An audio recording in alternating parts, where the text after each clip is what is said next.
A Darker Path by Illuviar. In the Chamber of Secrets, Harry faces a basilisk which is a bit bigger, with more potent venom. Fawkes' tears only slow down the poison. Potter is victorious, but his success costs him his life. Then Harry awakens at King's Cross Station, where he is offered a choice, to pass on and meet his parents, or go back after absorbing 2 of Voldemort's soul fragments. Dark Wizard Harry.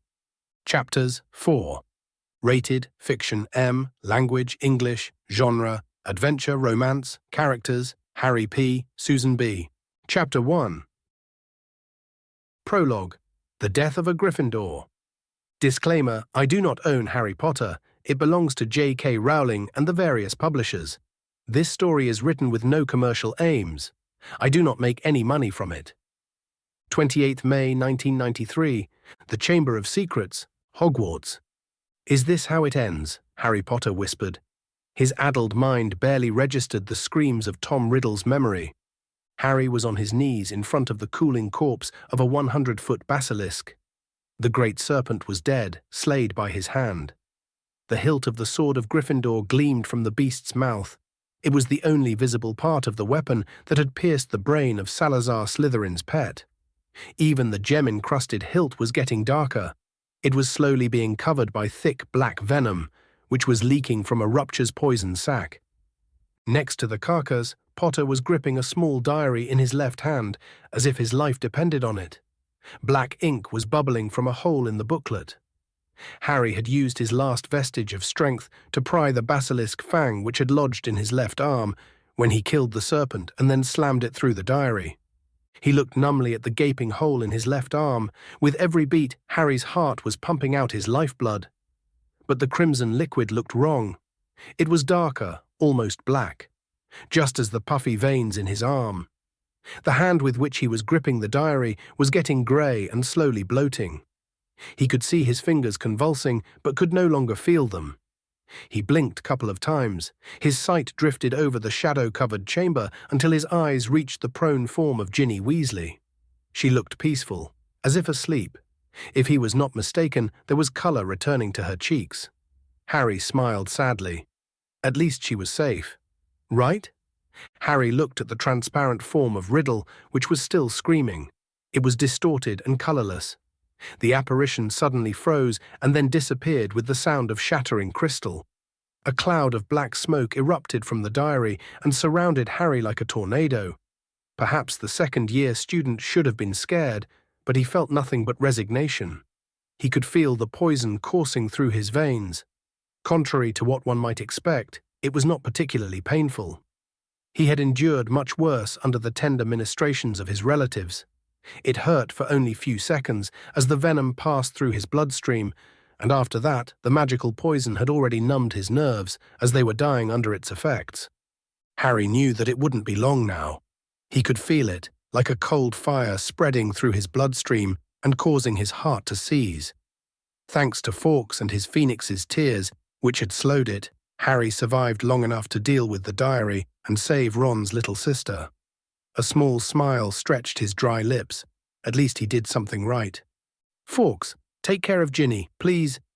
Harry's voice was barely a whisper. It was a miracle that he was able to speak at all, with the venom already doing its wicked work within his lungs and throat. The crimson bird gave a mournful thrill and went to take the sorting hat. Then he landed on Ginny's shoulder. The phoenix looked sadly at the dying boy and gave him a respectful nod with his avian head bobbing in a near bow. Then the magical bird and the girl disappeared within a blinding flash of fire. Harry's lips moved in a silent "thank you," but no sound came out. It was so dark and cold when the spirals of black smoke which were circling him slammed in his body. Harry's body convulsed and he fell backwards, before laying still. ADP WoW. Time unknown, place unknown. One moment he was dying within the Chamber of Secrets, and then he was here. King's Cross Station. The red Hogwarts Express was waiting for its passengers, but the place was empty. There were no parents or guardians saying goodbye to their kids, neither students ready to start the next school year. Potter, what did you do this time?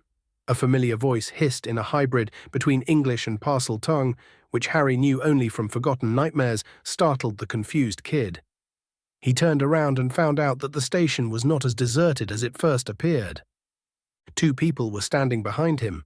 One was the young Tom Riddle, the same who had possessed Ginny, but the older teenager was fully corporeal this time. Next to him was an older man who looked to be in his 40s. The pair might as well been father and son. The resemblance was that close. The only real difference was that the older man's eyes were shining with crimson light. "Voldemort," Harry spat. "Just great. That's my luck. I can't even die peacefully." "Curious, isn't it?" A heartwarming woman's voice echoed around the three males. Slivers of soft light and shadows danced around them. They looked around, searching for the source of the voice, their animosity forgotten for a moment. "It was not supposed to happen like this. This is not the time for either of you to pass to the other side. Harry, Tom." The voice became sad.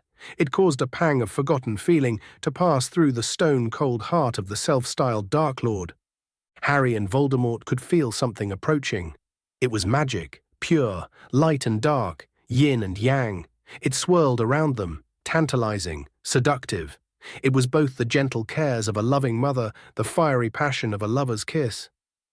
Tom Riddle, the Dark Lord, both of his incarnations, stood rooted in place. They could sense a pair of eyes staring straight into their soul. "The darkest of path S. You've been walking, child of Slytherin." The all-seeing sight turned towards Harry. Harry Potter, son of Griffins, plunged into darkness. Neither can live while the other survives. Victims of prophecy, descendants of Godric and Salazar bound by destiny.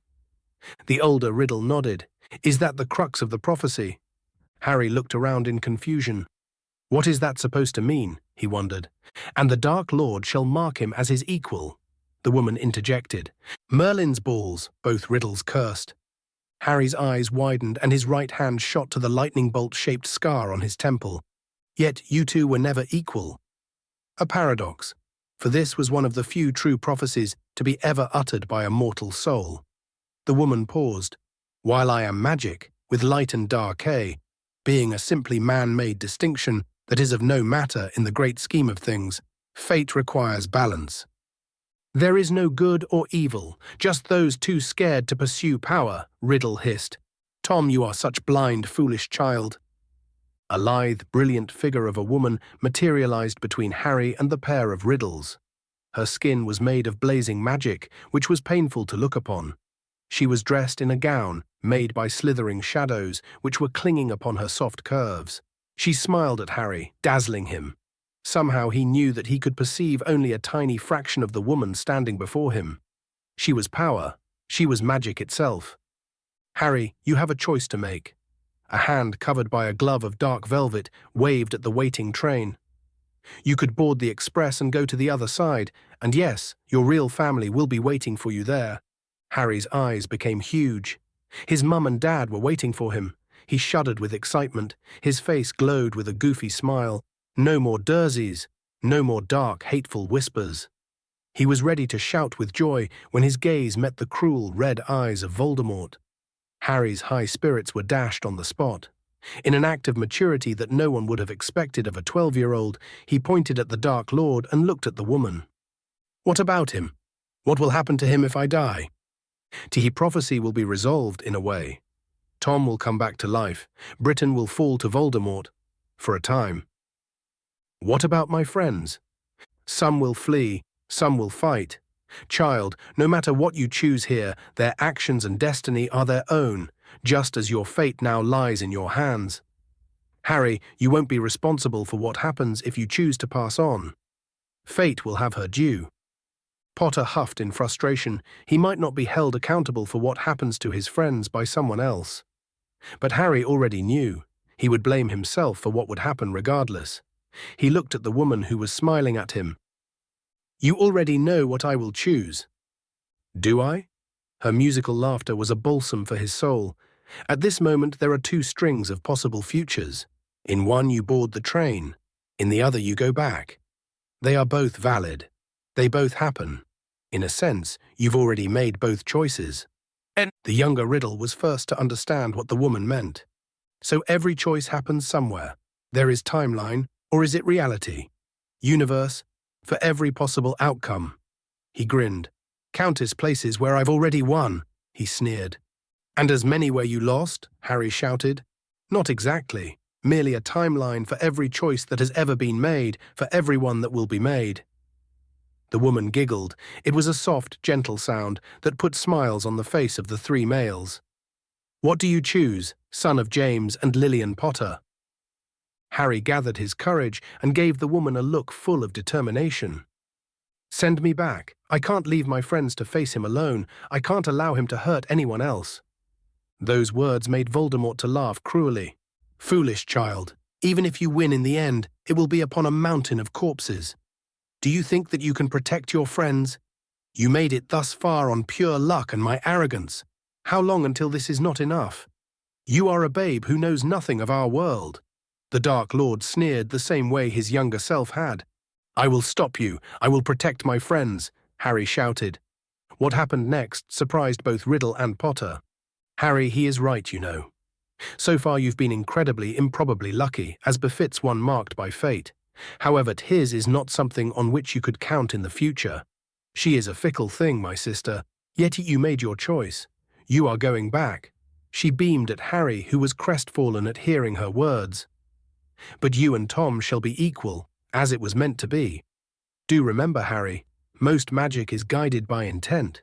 There could be good dark as well as evil light wizards and witches, as well as anything in between.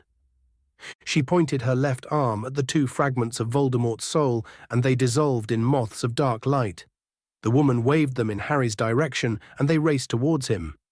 Before the boy could try to protest, he was engulfed in a rain of black ash, which passed through his clothes as if they were not even there, and was absorbed by his skin. Experience, knowledge. And as you grow up, power too. When the time comes, you will be equals, Harry. For a long moment the woman gazed at the young boy in front of her. I am sorry for the dark path you will be forced to walk from now on. It is a fine choice you made. It will be one fraught with both wonders and frightful peril. Fare thee well, Harry. She paused, her powers flaring. Harry James Potter, heir of Gryffindor. Rest in peace. Harry screamed. His very soul was wrenched into countless shards. Agony beyond words gripped his very being and did not let go. In a realm where the conscious mind could not operate, the one who was known as Harry Potter died. His soul was wrenched apart, and its pieces were coated by a black ash. As he screamed hoarse, the shards absorbed the two segments of Voldemort's soul, which was ground to dust. They realigned themselves and slowly flew into each other like pieces of a puzzle which was painstakingly put together. A soul that was wounded 12 years ago was destroyed and rebuilt. The one who was supposed to be the boy who lived, the savior of legend, was finally put to eternal rest. It is ironic, really. Without the actions of a frightened, sometimes meddlesome old man, Harry Potter might have become the boy who the wizarding world expected. Yet, no here and now. Not in this timeline. It was simply something that was not meant to be. Because that knight in shining armor that everyone awaited with a bated breath was dead before his legend was truly born. From the moment Harry was left on the doorsteps of the Dursleys, any chance of him becoming the savior, the icon every witch and wizard in Britain expected, was gone. Now, after defeating a basilisk and a living memory of a Dark Lord, the courageous Gryffindor was no more. Welcome, Harry James Potter, heir of Slytherin. The woman smiled softly, like a mother watching her newborn child. His soul was whole once more. For the first time since Tom Riddle sent the killing curse at his head when he was 15 months old, Harry opened his eyes to reveal two snake-like emerald irises surrounded by thin crimson line. He was floating several paces above the ground, suspended by invisible force.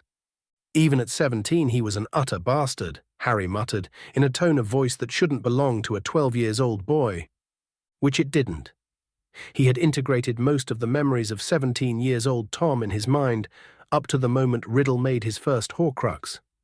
Harry instinctively knew that in the coming months and years the memories of the older Riddle, those that were contained in the soul shard that has been under his scar, would be slowly coming to him, integrating with his own. That was a good thing, because it was a small miracle that absorbing the memories from the diary in one go did not shatter his mind. or alter Harry beyond recognition. He looked at the form of the woman with new eyes and smiled. No, it was not luck or chance. "Circe, thank you, my lady," Harry whispered with a hoarse voice. "You are welcome, child.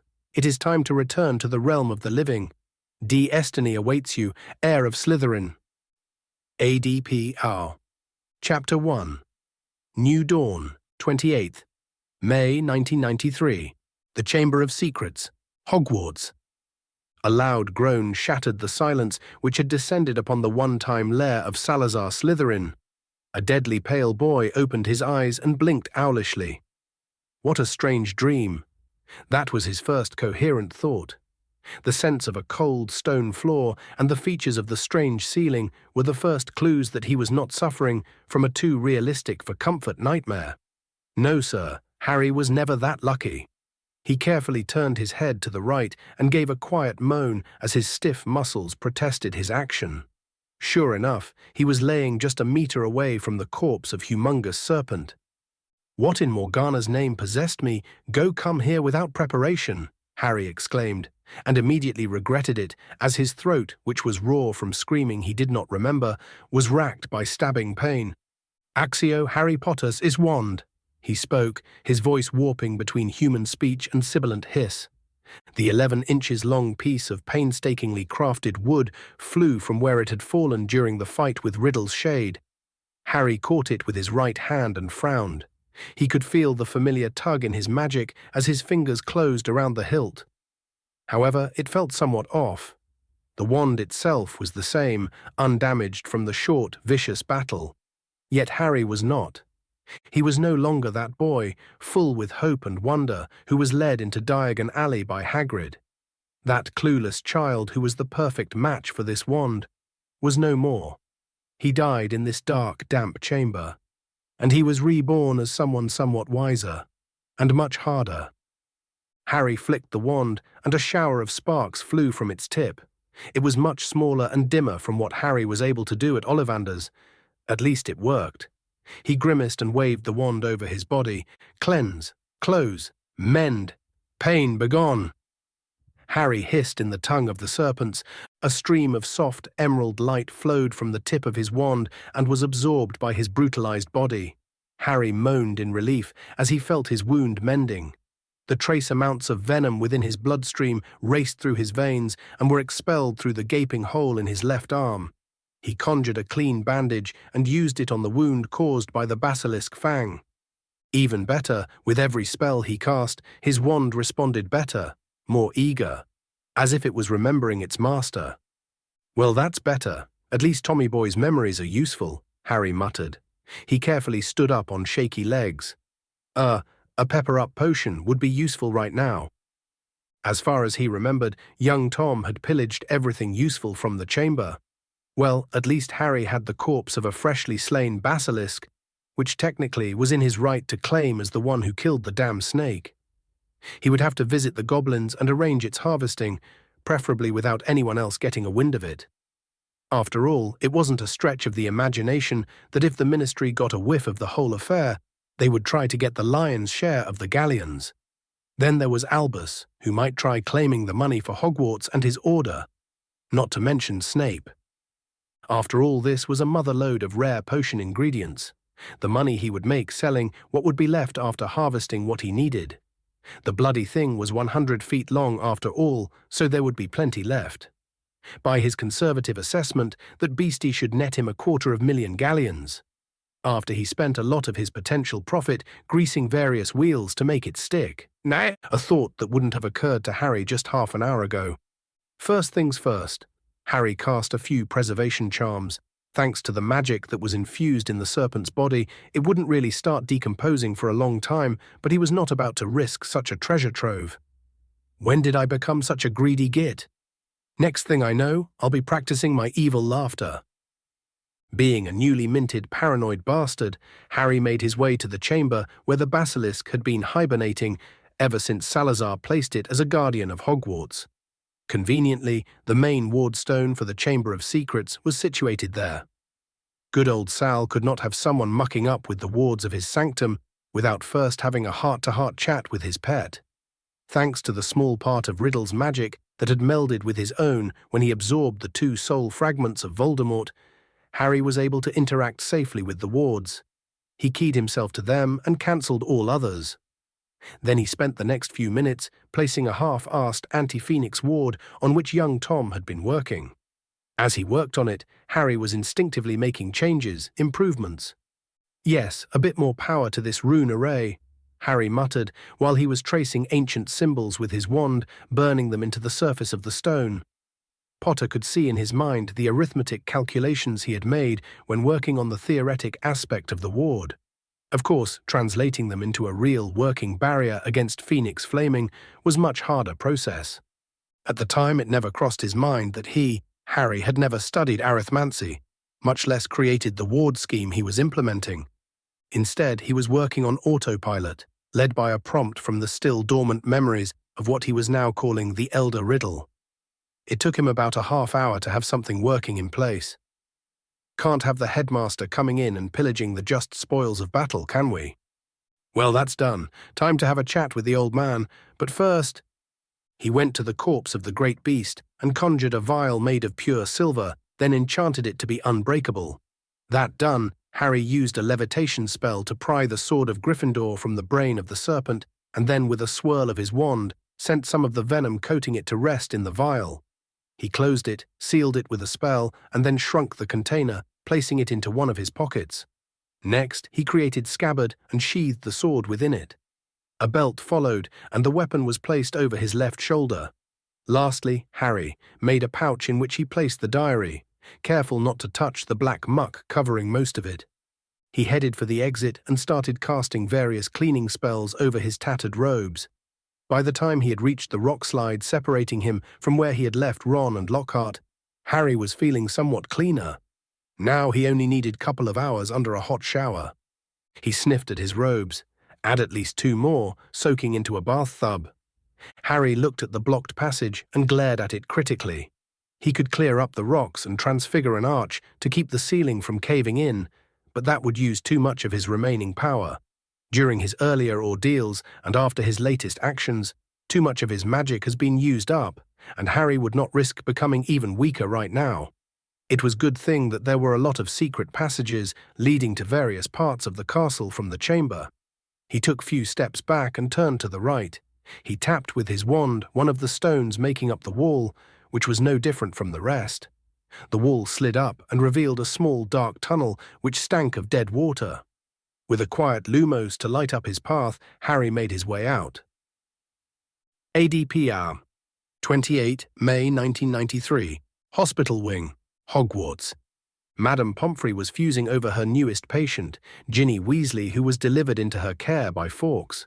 The headmaster, Minerva, as well as Mr. and Mrs. Weasley, had arrived a few minutes ago, but were staying away and leaving her to work on the poor girl in peace.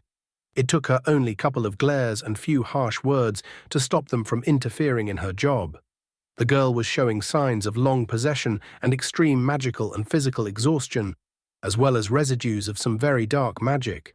Pomfrey had already dosed Ginny with as much potions as she dared give the child at one go, and was busy removing the traces of dark magic, which were dramatically slowing the recovery process. The girl was literally soaked in some of the foulest-feeling magic Pomfrey had sensed in her long career. Considering that she has been a Mediwitch during the war, that was saying something. Fawkes was sitting on Dumbledore's right shoulder and was quietly singing a calming tune. This was the main reason the Weasleys were not freaking out while the nurse was tending their only daughter. That was the sight Harry saw when he made his way into the hospital. The phoenix thrilled cheerfully and flew to land on the boy's left shoulder. That got the attention of the adults, who turned to the newcomer. The headmaster examined the state in which Potter was and raised an eyebrow. "Harry, my boy, I believe that an explanation is in order, but first we should look at your arm." Said boy looked at his bandaged appendage critically and nodded. "Yeah, it's a bit punctured." "Mr. Potter, what did you do with yourself this time?" Harry's head of house exclaimed. After Minerva saw the state in which he was, she was taking great, steadying grasps and clutched her chest. This boy just could not stay of trouble, just like his father. "What I had to do to save Ginny," he deadpanned. "But first, have Ron and Lockhart came out of the chamber." The headmaster pointed at a nearby bed. "Harry, sit and let me check your hand. Meanwhile, you can tell us about young Ronald." Harry did as instructed, and Dumbledore waved his wand, removing the bandages over the wound. Mrs. Weasley and Professor McGonagall gasped when they saw the ragged hole. "I am under pain-numbing charm. It's useful after Quidditch practice," Harry commented over his lack of pain. Albus frowned, but let the explanation slide for now. "You can use a blood-replenishing and pepper-up potions," the headmaster muttered and summoned the medicine from a nearby cupboard. After Harry drank the foul-tasting beverages, he started speaking, while Dumbledore was using variety of spells to check up his condition. "Last I saw them, Ron and Lockhart were still in the Chamber of Secrets.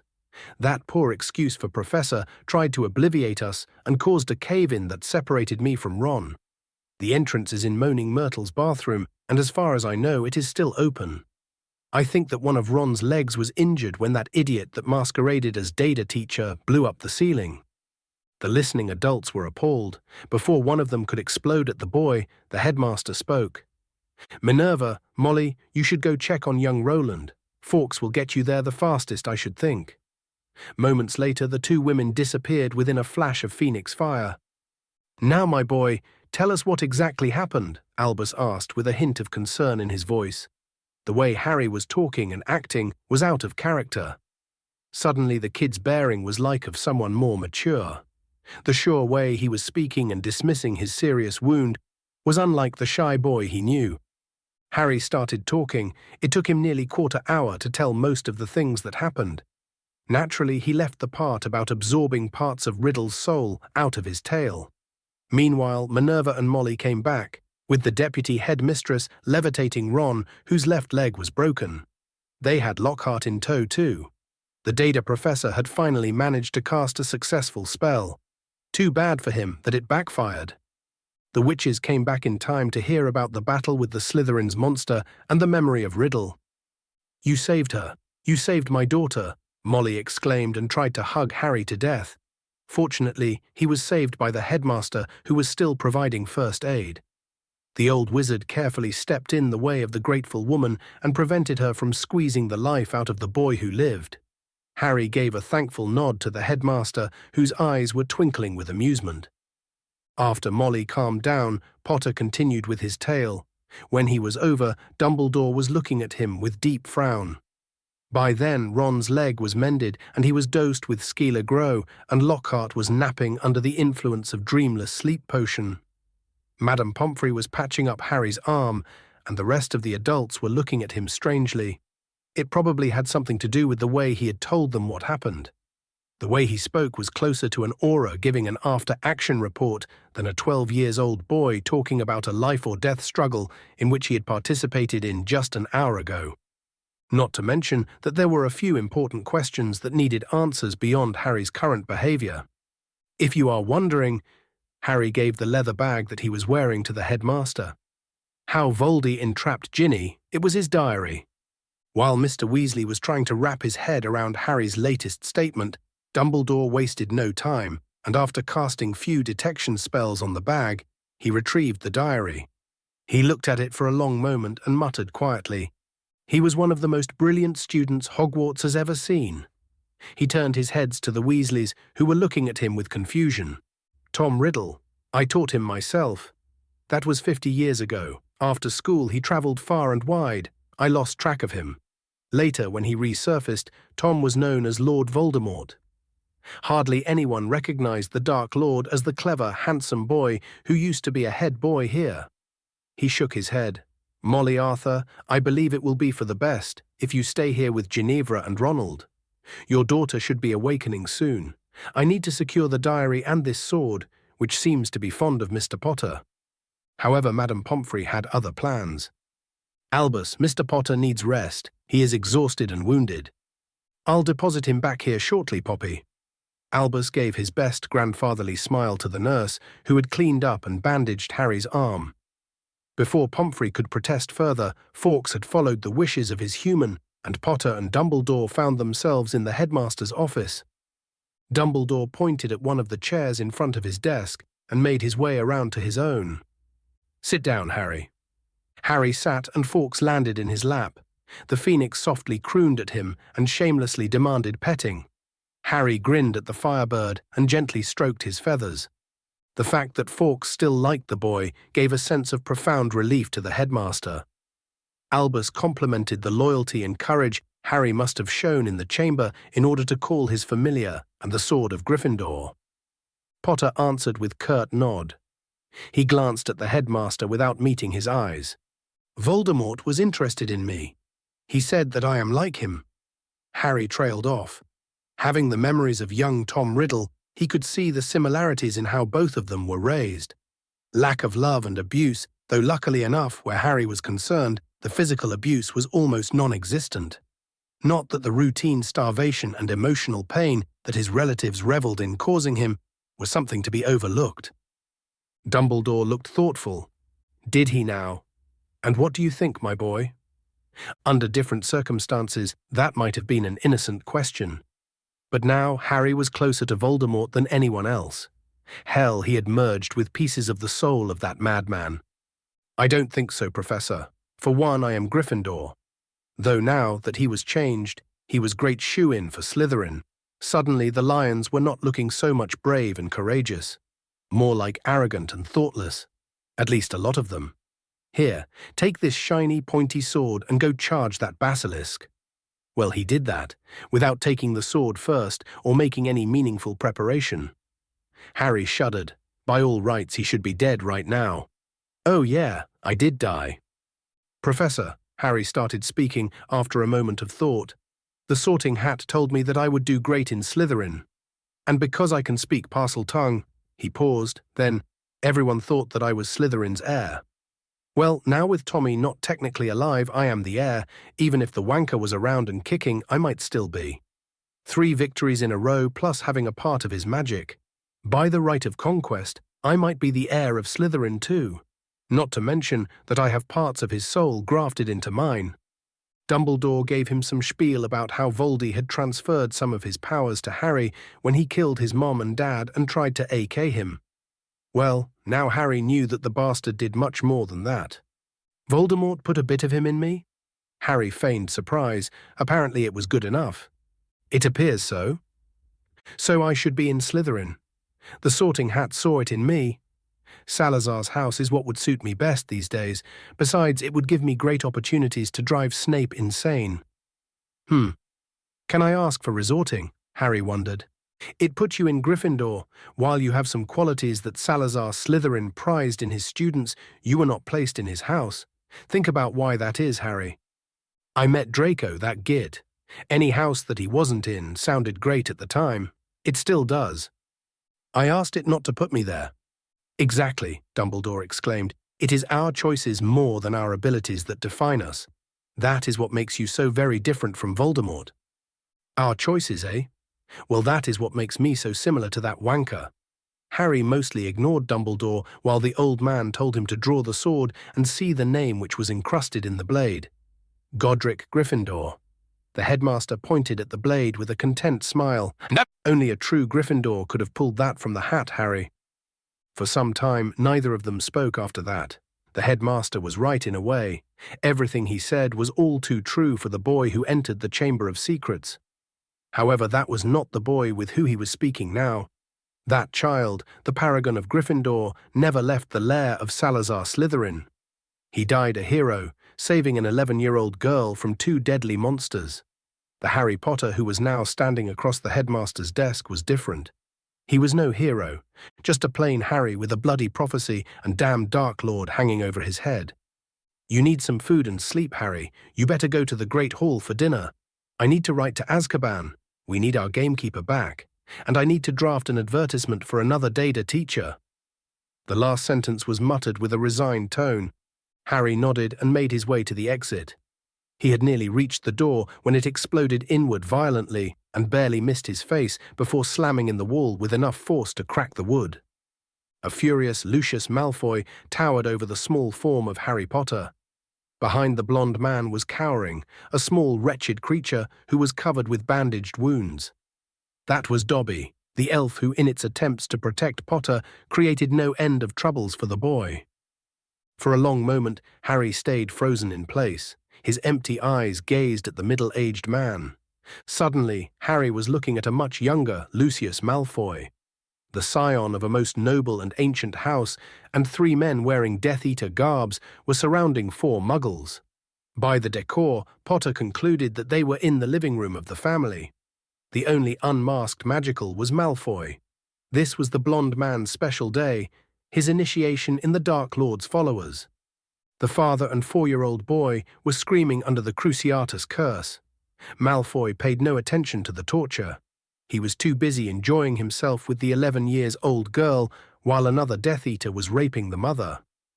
Hours later, after all the present Death Eaters had their fun, Malfoy put the husband under the Imperio and watched with smile how the mind-controlled man murdered his family before committing suicide. Then Lucius kneeled in front of his lord. "Good, Lucius, good. Present your arm." That's how Harry found out what someone must do to receive the Dark Mark. That the Imperio excuse was bullshit. You had not only to accept it willingly, but to torture, rape and kill during your initiation. And like it all the way, all Harry could do was to glare balefully at Malfoy and fight with the overwhelming urge to AK or Crucio the utter bastard. "Lucius!" A quiet, barely perceptible hiss emanated from the lips of the enraged boy.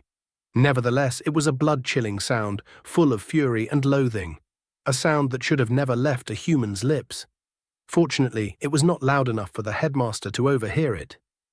Even more importantly, Dumbledore was not able to see how Harry's eyes shone red for a second. Malfoy, on the other hand, was close enough to hear, and was watching the boy. All colour drained from the face of the blonde man, and it became whiter than chalk. It wasn't possible. Was his lord possessing the boy who lived? Those eyes, which for a moment were like on a serpent and were blazing bloody red just like Voldemort's.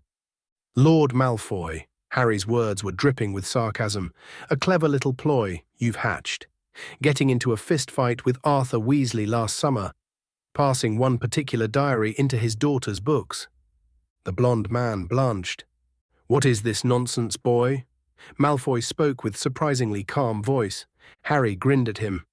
"What will your master think when he finds out that a precious object you were entrusted with, you in turn delivered in the hands of our illustrious headmaster?" Potter's sneer could rival the best of Snape's own attempts at the craft. The second-year student pointed at Dumbledore's desk, where the diary was clearly visible. "Good evening, Lucius," the headmaster greeted. He was watching the byplay with vivid interest. Malfoy ignored Dumbledore. His attention was solely upon Potter. "Now that Riddle no longer inhabits the book, no one will be able to prove that you gave it to Ginny Weasley. Once again you escaped the Ministry's justice. But if I know anything about your master, Voldemort won't be so merciful, will he?" Harry took a step forward and whispered to Malfoy, "Lucius's. What would DMLE think if they find out about your initiation? How you tortured, raped and murdered those 4 muggles. Not to mention throwing Crucios like candy and using Imperio to force the husband to murdering his wife and children. You've been a bad boy, Lucius's." "Who are you?" Malfoy spat after taking a step back. He should be laughing at the way Potter was hissing. Yet there were his eyes, so similar to his master's, and his impossible knowledge. "Harry Potter, who else?" The boy who lived replied innocently, "You better go home, Mr. Malfoy. But first you might give one of your gloves to Dobby. Now, Lucius." The last 2 words were given in a tone that was painfully familiar to Malfoy. It was the one Voldemort used just before he became rather liberal with the Crucio. Lucius could not get his left glove off fast enough. He hastily peeled it from his hand and threw it at Dobby. "Thank you, Lucius. Go home." Moments later, Malfoy could be seen running down the stairs. The poor elf was looking incredulously at the article of clothing he had caught. "Master is given a glove." The little fella looked at it in wonderment. "Gave it to Dobby." The elf started bouncing. "Dobby is free," he shouted in excitement. The elf gazed at Harry, who was grinning at him. "Harry Potter set Dobby free." "Dobby, how would you want to be my elf?" The magical creature was rooted in place and looked incredulously at the boy. "The great Harry Potter wants Dobby as his personal elf." "That I do, my little friend." The headmaster, who was shocked by Malfoy's actions, was too stunned to interfere with the bonding between Dobby and his new master. Harry's grin widened. A lot of his logistic problems were solved. "Harry, close the door and come back here. Our conversation is obviously not over." Dumbledore had gotten over his shock and wanted answers. Harry took a deep breath. Was it too much to ask for a break? Chapter 2. Chapter 2. Interrogation. 28 May 1993. Headmaster's Office, Hogwarts. Harry waved at Dobby to follow him as he made his way back to the headmaster's desk. He pointed to one of the free chairs, and the little critter, who regularly had the stuffing beat out of him by one Malfoy or another, jumped on it. Harry drew his wand and started casting diagnostics and the appropriate healing spells at the elf, ignoring Dumbledore, who was watching the second-year student's actions with rapt attention. Dobby stared at his new master with huge eyes which looked ready to fall off of his face.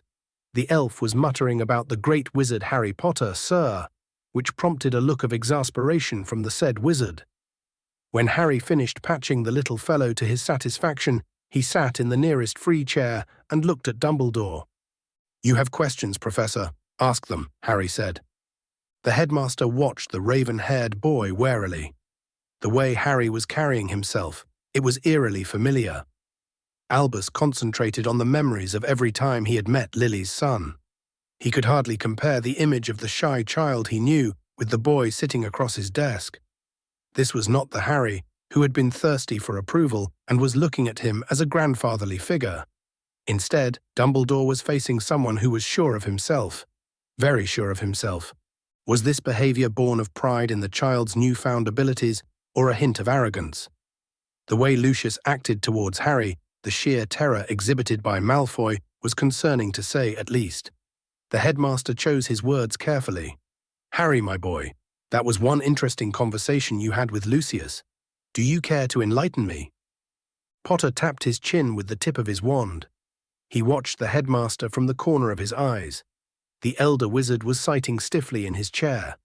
There was nothing that would have concerned Harry few hours ago, but now he could see the truth. The professor was tense, ready to spring into action.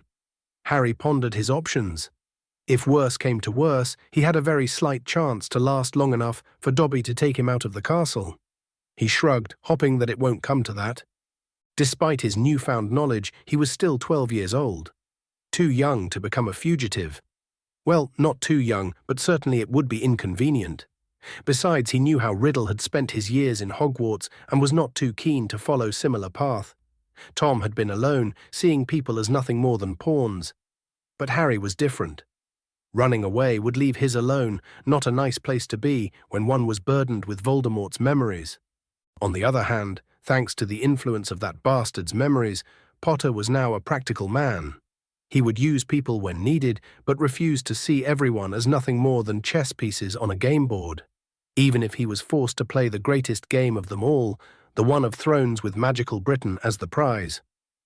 Harry was aware that ultimately he had few choices for his future. If he lived long enough and succeeded in disposing of Voldemort, his alternatives would be simple. Either be a powerful man who had to deal with the politics of the day, become little more than a pawn for whoever was in power after the dust settles, or if he was truly unlucky, he would be vilified by people too scared by the power he wields and perceived as a treat that must be dealt with. Harry knew how fickle and unreasonable the wizarding world was. If he lived long enough to defeat Riddle once and for all, his legend would grow even more. He would not be permitted to quietly disappear from the public eyes. Suddenly, Harry had an epiphany. He knew how the headmaster had reached the position he was holding today. After Dumbledore defeated Grindelwald, the headmaster had little choice in what he could do. If he had refused all the titles and positions which were heaped upon him and tried to melt in the shadows and mind his own business, the public would sooner or later accuse him of going dark. His two most likely alternatives were to live in the spotlight or to become a victim of his own success. The same choice he believed that Dumbledore had to make decades ago. After all, neither of them were the Flamels who, after few centuries in the spotlight, were left mostly alone to live their lives in peace. Besides, at the time, with a lot less connected world, Those two had much greater opportunity to simply disappear. It was not so nowadays, but most importantly, the Flamels didn't have to deal with anything that even looked like the wizarding press, which could easily shape a society's perception and opinions. Well, at least Harry knew what his realistic options after the endgame were. Plus, thanks to the influence of the soul fragments he had merged with, he had ambition to spare. However, none of that was of immediate concern. He had a troublesome headmaster to deal with right now. Professor, as you have no doubt guessed, I did not tell everything when there were too many people listening. You never know when some git would take a stroll through someone's mind uninvited. Albus winced. In order to save some time, please answer one question for me, headmaster. Do you know what exactly this diary was? Harry jabbed his left index finger in the general direction of the notebook with a ragged hole in the middle, which was still on Dumbledore's desk. Albus looked at the former dark artifact over his oversized nose with narrowed eyes. I have my suspicions, but I'm not sure. It's a Horcrux, one of at least two Voldemort made. This diary was his first. Dumbledore paused. This was worse than he feared. He made more of than one of these abominations, the headmaster whispered gravely. The corner of Harry's mouth curled up in a grimace which might be confused with a mirthless smile. He is an ambitious little bugger, isn't he? In a blink of an eye, Dumbledore had his wand out and it was pointing at Harry. Potter rolled his eyes at the theatrics. He was not surprised that the headmaster was reaching conclusion similar to that made by Malfoy. Who are you? Dumbledore's voice thundered. The old man had let go of some of his usually excellent control. Magic swirled around the headmaster, creating static, which in turn caused his colorful robes to billow as if in the midst of a hurricane. Nice show, Professor. There is no need of that. Harry waved dismissively at the deadly weapon pointed in his direction. He looked at Fawkes, who was watching the spectacle put into display by his human with eyes shining with amusement. The bird thrilled cheerfully from its golden perch. Answer me, what did you do with Harry? That's quite a story. You see, I did not lie. Much. Everything happened as I told you, except one tiny detail that had some interesting consequences, if I say so myself. Harry was experiencing some kind of twisted pleasure by stringing along the headmaster who loved his secrets and had a penchant of misleading people when he deemed necessary. This time Potter's smile was genuine. He could sense the irritation of the old coot, who did not like the dose of his own medicine he was receiving. Fine, fine. Time to illuminate the situation. You see, if that ruddy snake I had to deal with... Harry glared at the professor, but was careful not to meet his eyes. Not before he had chance to put the knowledge of occlumency to good use and protect his mind. By the way, headmaster, will the next Data teacher be useless fraud again, or just try to kill me outright as last year? Dumbledore cringed. His plans for the stone had backfired spectacularly. Who would have guessed that Riddle had used that foulest of magics to survive? After all, there were few necromantic rituals which, while very dark and requiring a lot sacrifices, might have accounted for the Dark Lord's survival and, most importantly, did not shatter one's own soul. Especially when accounting for the fact that after bouncing from baby Harry, the killing curse would not be at full power when it hit Riddle. But that was discussion for another time. Yeah, Dumbledore's attempt to force the resolution of the prophecy during Harry's first year was a mess of epic proportions. Well, we'll see with what I'll have to deal next year, but I digress. You see, the damn pet of Salazar Slytherin was a big bastard. Thanks to Fawkes, I did not end as a statue. Harry winked at the Phoenix. I owe you a lot of your favorite treats, buddy. The avian bobbed its head in excitement and chirruped merrily in agreement. Albus cleared his throat. His wand was not wavering and was still aimed at Harry's head. The boy shrugged and continued his story. Where was I? Ah. Harry tapped his bandaged left arm with his wand. As I told you earlier, the bloody basilisk managed to get me good with one of its fangs. What I did not share is that the damn thing was too old, I guess. Its venom was too potent, and the Phoenix tears only slowed it briefly. They bought me enough time to deal with the Horcrux in the diary. Harry shrugged his shoulders. Then I died. The headmaster glared at the lighting bold-shaped scar on Harry's forehead. So what Poppy detected all those years ago was not just some dark essence of the curse and bit of Voldemort's magic. When he was researching for the way Riddle may have survived that evening, Albus had briefly considered the possibility but promptly discarded it. But now, with the diary as proof, either the fragment from it was possessing Harry, or he had been mistaken and the poor boy had been carrying around a piece of Voldemort's soul all these years. A piece that had taken over the body of James and Lily's only child. Tom, Dumbledore declared. The wand trembled in his hand. All came back to the prophecy. He did not want to believe it. Harry was dead, and his body was possessed by Voldemort. "Oh, get over yourself, Headmaster. I am not Riddle.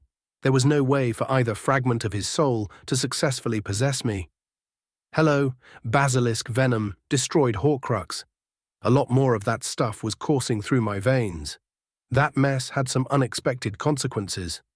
By the way, how is it that for 12 years no one found out that I was Soul Anchor for that Morgana-cursed bastard? Madame Pomfrey examined you as a babe. She was able to only detect dark magic on your scar, which we believed to be little more than residue from the curse." That piece of information caused Harry to frown. Well, I might overlook that. On one hand, she had to patch me up multiple times during my stay here, and she did splendid job. But every time I was in the hospital wing, it was another opportunity to detect that thing lodged in my head. And she failed. That is not something a healer usually looks for. I do not recall any mention of living Horcrux until now. Fair enough. Thanks to the copious amounts of venom donated by that troublesome beastie, I and both Soul Anchors died. Then things became strange. Just before that, the piece of soul that was in the diary sought a way to survive once its container was no more. I believe what happened is partly because there was another shard in me. Just as I was dying, the other piece tried to possess me. You'll find this part fascinating, Professor. I found myself somewhere else. Harry told Dumbledore about King's Cross Station and the two variants of Riddle, but did not mention the being who he believed to be the goddess of magic herself. This part of the story had the undivided attention of the old man. You see, I was in a kind of limbo, with 2 extra pieces of soul to boot, so I was given a choice, whether to cross over or go back.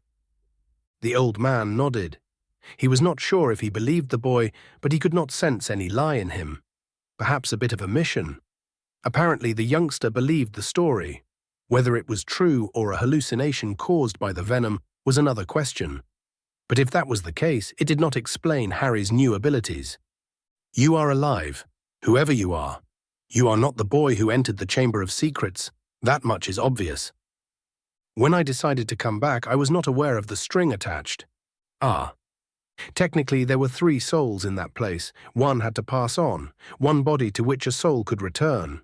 No, Headmaster, I am not a Horcrux for a second time, though that might have been better in your eyes. My soul and the piece from the diary merged.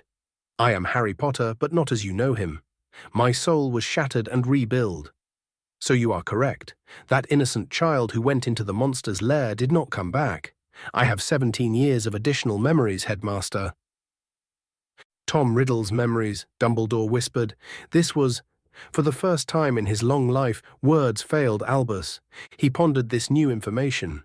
At 17, Tom was a nasty piece of work. But that was before he started his travels and truly became the Dark Lord. Considering what he heard, Albus wondered if he could keep this boy, know a young man in a child's body, from following the same twisted path. And the prophecy? Was it still in play? He should go to the Department of Mysteries and check its orb. That was the one sure way to know. For a minute they stood in silence, each deep within their own thoughts.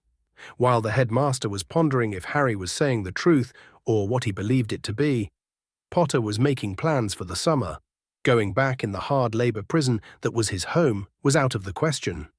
If he did so, it would not be long before his loving family met an unfortunate accident. Now, unless his parents were idiots, something he doubted considering the high praises heaped upon them by most teachers, there must be a will, which, if Harry was not mistaken, was not executed. He needed to believe that his mum and dad did not wish him to be raised in Azkaban. Let's say that I believe you. What are you going to do now, Harry?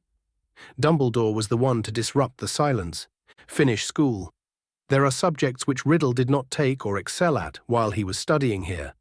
He barely scrapped acceptable in runes, for example, and there are some gaps in his memories about Newty-level transfiguration. I think that he fixed that later, but that's something I do not know. Besides, I believe that there will be some exciting possibilities for self-study. Is this the only reason you wish to continue as student? And for how long? Fishing, eh, Albus? Harry wondered. Headmaster, I might have that cold-blooded son of a bitch's memories, but I am not him. I have friends here, and it was amply demonstrated that this place is not as safe as you are telling everybody who would listen. The safest place in Britain. Ha! I won't leave my friends to face alone whatever horror is unleashed in the halls of Hogwarts next. Interesting. Dumbledore raised an ancient grey eyebrow. This was the first thing the boy said today that he believed unquestionably. Perhaps love truly was the power he knows not. Just not in the way Albus believed until now. If, when Voldemort returned, Harry could really become his equal. But his love to his friends could be what keeps him in the light. He could have never considered such a twist of fate. Fascinating. Fawkes thrilled affirmative and sent feeling of support. So his familiar agreed. In a way, Dumbledore was right. Love and loyalty might keep Harry from becoming the next Dark Lord. However, he was not a light wizard. There was something that most modern witches and wizards had forgotten. Light did not necessarily mean good, and dark was not a synonym of evil. In the coming years, the disagreement over this and similar points would make both their lives interesting in the Chinese sense of the word. You wish to continue school in your age group? It was not really a question. Yes. Riddle was alone. He had no friends. I believe that contributed to his fall. There was no one who he trusted to keep him grounded. I see. That was a conclusion Albus had reached a long time ago. This was the reason he requested the help of Molly Weasley. She had gently guided her youngest son into becoming Harry's friend. Now that which sounded as a grand idea 2 years ago had its pros and cons. On one hand, Ron was one of Harry's friends. On the other, if or most likely when, the young man discovered this. Manipulation is perhaps too strong word. There could be some serious trouble. Well, I'll cross that bridge when I reach it. I wonder, Headmaster, is my life some kind of twisted experiment you are running? The old man was flabbergasted by that question. It came out of the blue. I do not know what you mean, Harry, answered a confused Dumbledore. Is that Ciso, who left me with the Durlis, considering that you sent me back and brushed aside my protets last summer, I have to wonder. I spent 10 years living in a cupboard, Dumbledore. Harry jumped on his feet and shouted, switching between English and Parseltongue. His furious voice was turning into hissing. I was worked worse than a housey elf. I was starved. So tell me, am I an experiment for you to see if I turn out just as Riddle? Only the constant beatings are missing. Those were reserved for when I did something frickish, like accidental magic. Until my first day at primary school, I thought that my name was Freak, damn you. Albus recoiled as if struck. For a moment he met Harry's eyes, which were blazing with crimson light. In spite of his shock, Dumbledore had the presence of mind to use a bit of passive legitimacy and scan the surface thoughts of the agitated young man. If it wasn't for what he saw, the headmaster might been equally amused and disturbed by Harry's antics. However, what he found in the boy's mind... Dumbledore simply stared, his wand hanging uselessly in his limp hand. Harry was whipped with a belt the evening after he turned the hair of a teacher blue. Then he was thrown in his cupboard without food for days. Unfortunately, accidental magic healed his back, leaving no trace of the beating. One moment he was painting a door, then he was removing the weeds from the garden, then he was mowing the grass. Cleaning, cooking meals which he was never permitted to eat. Endless chores from dawn till dusk every day. The foolish grin that stretched his face when he finally was told that his name was Harry Potter on the morning before he went to school for the first time. Dumbledore's magic shook his office. Glass shattered, his master-crafted silver instruments crumpled as if hit by sledgehammer. Fawkes had to take flight when his perch was shattered by invisible force. The phoenix thrilled in distress at the fury of his human. Dobby was terrified by the wrath of the great elder wizard and hid behind Harry Potter, sir. The headmaster watched through Harry's eyes as Potter's cousin and his cronies invented the game of Harry hunting. The boy watched with resignation how Dudley beat another kid that wanted to be his friend. Then there were the glares of teachers and neighbors who believed the lies spread by the Durs Liis. Then there was that never sufficiently damned cupboard. Home indeed. And the last summer, after Dobby pulled out his stunt. The small bedroom that was Harry's new room was turned in a cell more secure than the ones in many prisons. Albus sagged in his chair, the torrents of magic that were trashing his office subdued. He broke contact with Harry's eyes. Those memories were genuine. The feeling of helplessness, despair, and deeply buried anger were the real deal. He did not notice the telltale distortion of modified memories. Now Dumbledore knew. He had foobarred by the numbers. "Professor, in the future, please stay out of my head," Harry snapped. "Did you see enough, or am I still unreasonable little kid? What more do you need? Wizard oath? Pensive memories?" "I believe you," Dumbledore rasped. The old man looked around his office at the devastation and sulked. "What a mess. We may need the memories extracted for viewing, depending what you want done with the Dursleys. Unfortunately, one thing has not changed. You will be safest in that house with your blood relations," Albus grumbled. Those wards based on Lily's protection were formidable. "Morganus's tits, old man, I am not going back," Harry shouted. Invisible wind shook the pieces of broken furniture and shattered trinkets. "I did not say that you should return. I merely stated a fact which does not change, despite what any of us may wish." Harry glared at the chest of the headmaster, but reined in his anger and started thinking. The pieces of the puzzle came together like broken glass mending under repairing charm. Blood wards. That's what all the fuss is about, isn't it? He received a nod in answer. "Based on whatever protection you were granted by your mother's sacrifice. I absorbed a part of Voldemort's very soul, the essence of his being, of his magic. The wards are as likely to trigger against me now, or to ignore both me and Riddle if he returns. His pet dead munchers too, thanks to the mark." Dumbledore looked thoughtful for a minute. When he put it that way, Harry had a point. The wards might work as if nothing had happened, or do what Potter was concerned about, or something altogether different. Bloody mess. So much for his carefully laid plans to protect and raise this child. There was little more than a week before Harry would need new accommodation at any rate. He looked at the youngster who was still angry.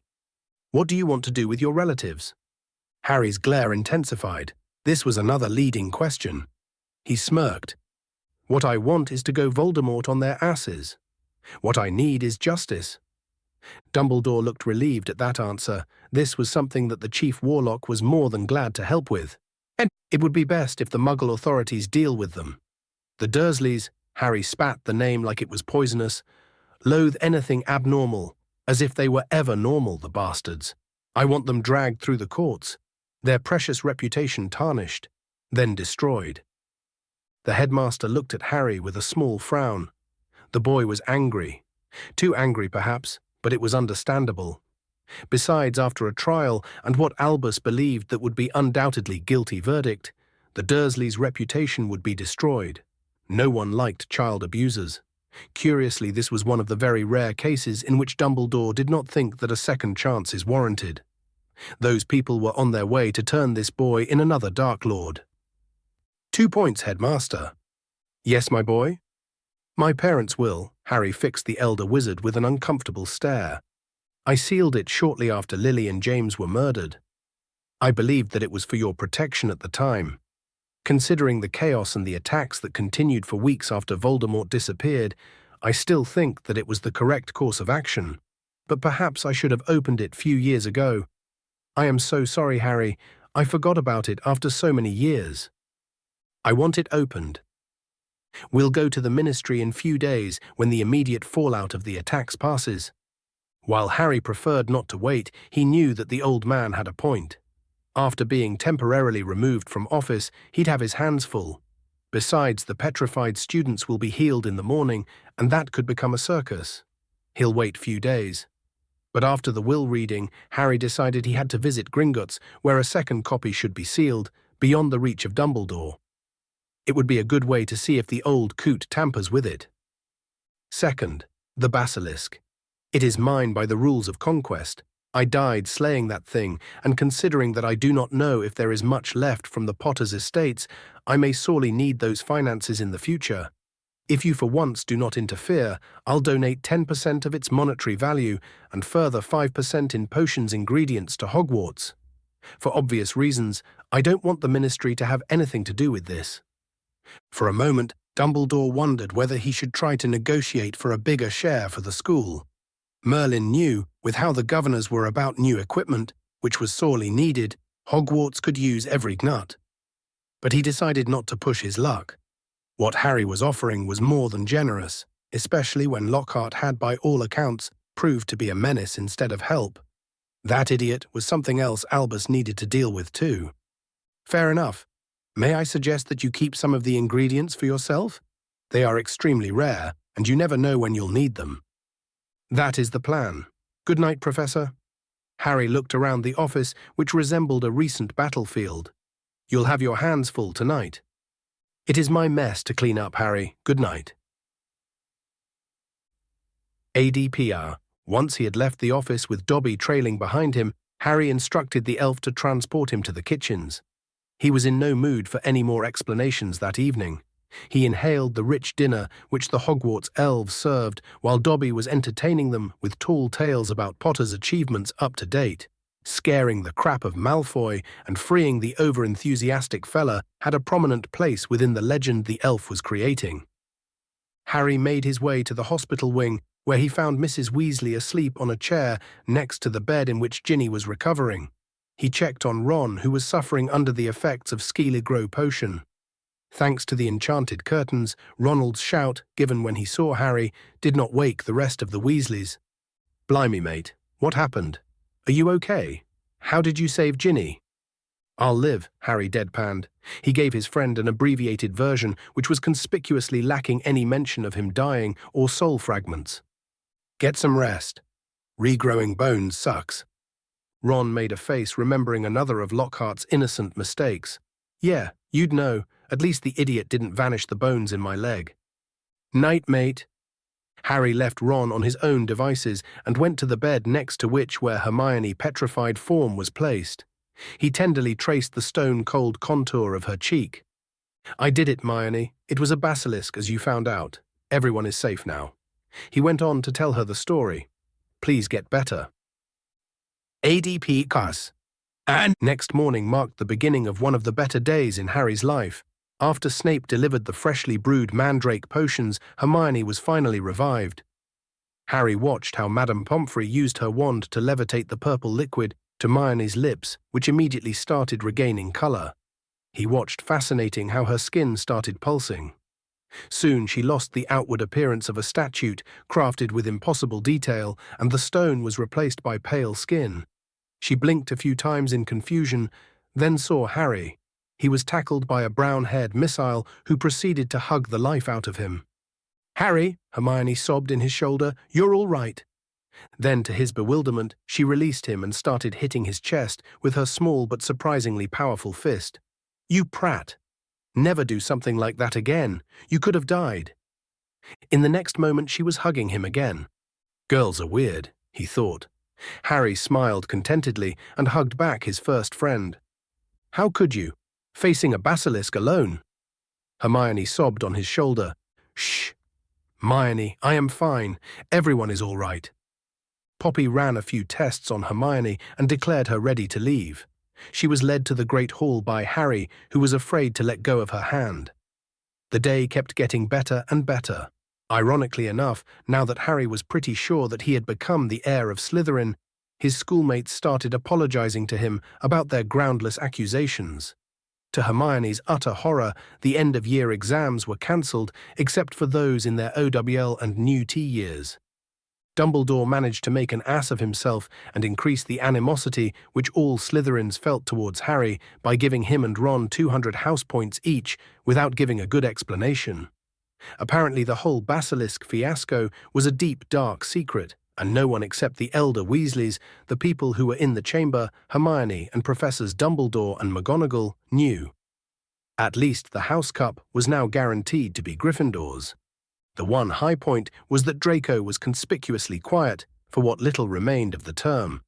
When it became painfully obvious that as far as the headmaster was concerned, the whole deadly monster at school issue was closed, Harry started scheming.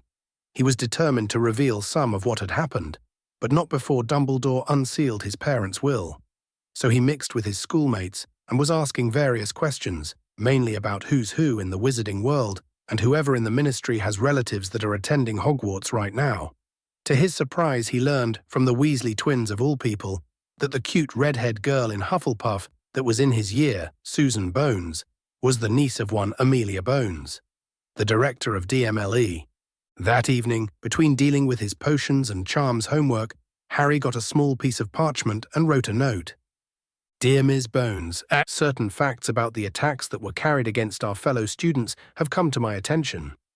I believe that they should be shared with the DMLE. Recently, I was made aware that your aunt, Amelia Bones, is the director of that fine institution. After the end of the school year, please ask her if she knows details about what really happened this year. I will be glad to share what I know. You will be able to contact me by calling the house elf who will deliver this note. His name is Dobby, and he will be able to contact me. Regards, a friend. Dobby. Pop. Harry Potter, sir, calls Dobby. The excitable little bugger appeared from thin air and started bouncing around. His long ears were flapping madly around like a bat's wings. Can you do me a favor, Dobby? Harry Potter, sir, wants help, form Dobby. The elf looked ready to start crying tears of joy. Please deliver this note to Susan Bones in Hufflepuff.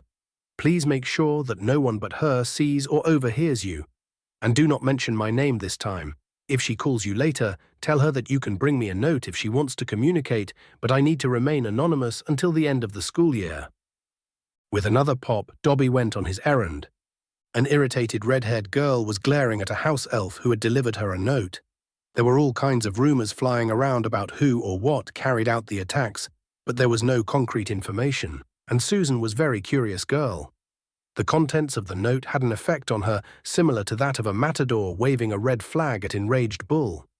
It got her undivided attention. She turned all too sweetly at the messenger, who gulped.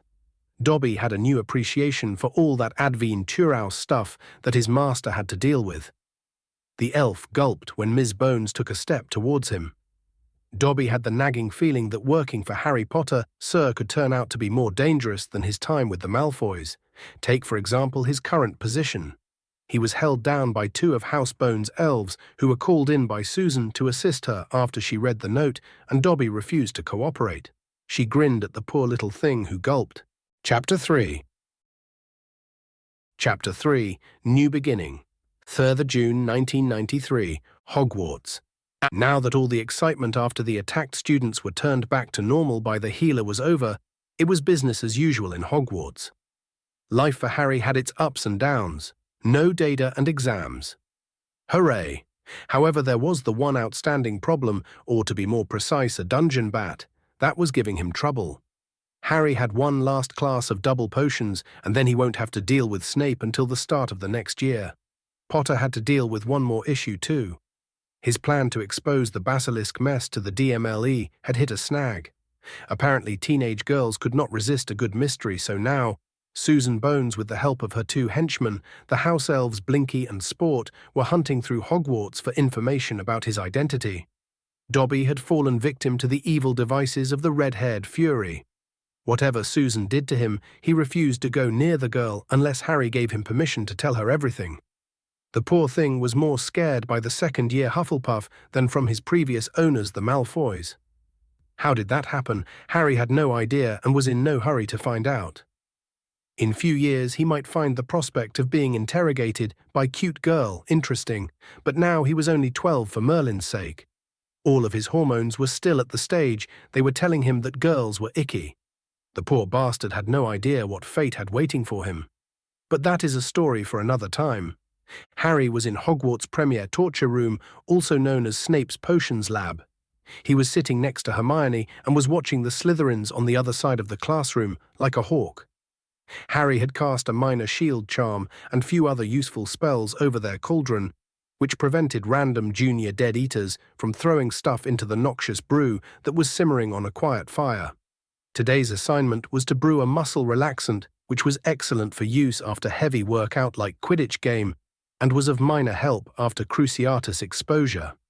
It helped with the cramping of the muscles caused by misfiring of overstimulated nerves, which often happened to the victims of the torture curse. The sickly green mixture reminded Harry of the killing curse. If the appalling smell was anything to judge by, this potion would taste ever fouler than the usual wizarding medicine. Something with which Harry was unfortunately familiar and could attest that the bloody things usually tasted much worse than it smelled, and that was telling. At least the potions worked as advertised. Usually, Professor Snape was his usual sneering self and was doing his best to intimidate the Gryffindors into making mistakes. Naturally, the potion's master snakes could do no wrong, and the pink smoke that was coming from the cauldron of Pansy and Goyle had to be just a trick of the light. The infamous greasy git went to the station where those two were working and frowned. That was new. Whatever his unfortunate snakes had done with their ingredients, the brew they were making had turned into pink, going on purple goo. It was stinking too. Snape waved his wand and disappeared the contents of the cauldron before casting few air-cleansing spells. One could not be too careful with the little idiots that were staging their scheduled invasion on his precious lab. If he did not pay attention for even a moment, one of the dunderheads would create something that would melt the cauldron and start eating the floor. Or the so-called kids. One of these days, those little monsters might just blow up his nice, cool dungeon. Snape shook his head and stalked towards his favorite prey. The spawn of James Potter, the glory hound, was sitting with that know-it-all muggle-born Granger. So there was a chance that the foolish boy won't create something that would suffocate them all. He looked at Potter's cauldron and grimaced.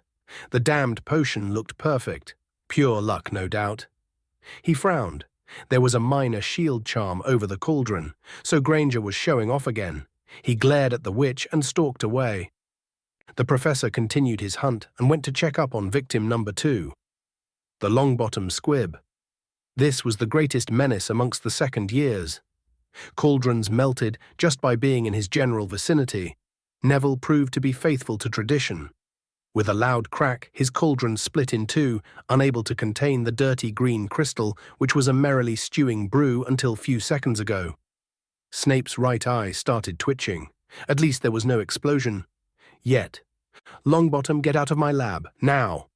Neville hastily grabbed his stuff and made a strategic retreat. When the boy was safely out of the room, Snape exhaled a breath in relief. The chances of finishing the day without major incidents just skyrocketed. He glared at the damned crystal Longbottom had created. The bloody thing was turning the remains of the cauldron into more of itself.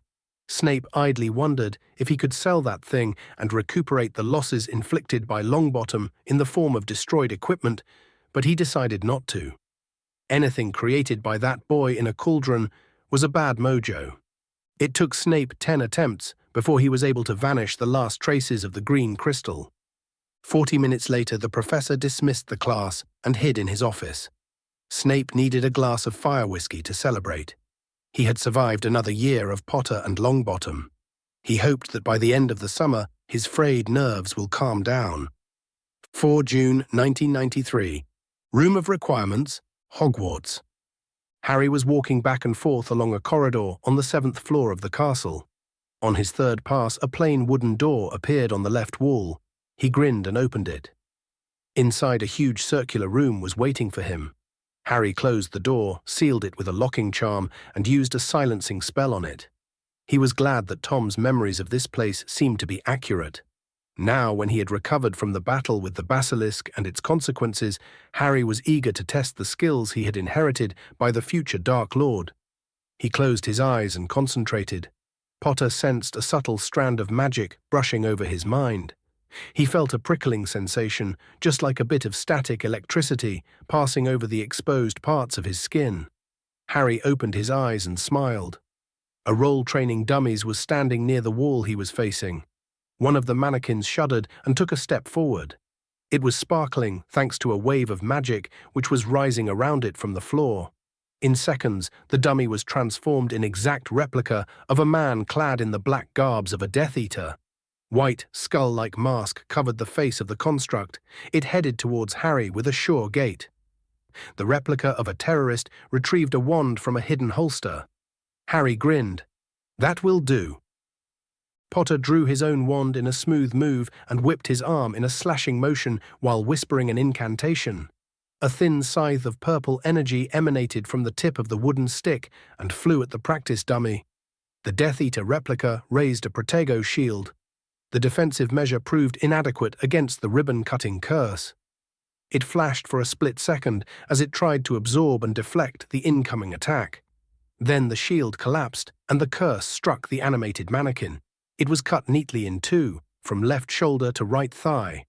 What happened next would stay seared in Harry's brain for a long time to come, for 3 reasons. First, because he had failed to consider exactly what he was doing. He was not facing some random dummies. This room was identical to the one which Tom Riddle had used for training during his last couple of years at Hogwarts. The junior Dark Lord had wanted a realistic training environment and opponents. The only difference was that instead of simulated auras, Harry was facing replica Dead Eaters. As one might expect, by realistic, Riddle had thought about dummies transfigured as men and women who bled when wounded. That was the second thing that would act as an object lesson for Potter. He had to get used to the carnage. When facing the real deal, he could not afford to play games. The simulated Dead Eater's body buckled, and his bisected torso slid in 2 pieces. Steaming blood and entrails hit the cool stone floor. Harry watched the gruesome spectacle for a moment before he doubled over and emptied his stomach on the ground. While the shocked youngster was puking out his guts, a second dummy was transformed by a surge of magic, and another dead nibbler was on the move. Harry, who was still gripped by shock, was hurled to the floor by a low-powered blasting hex. Strong enough to leave some impressive bruises, but weak enough not to really harm someone. That was the third lesson for the day.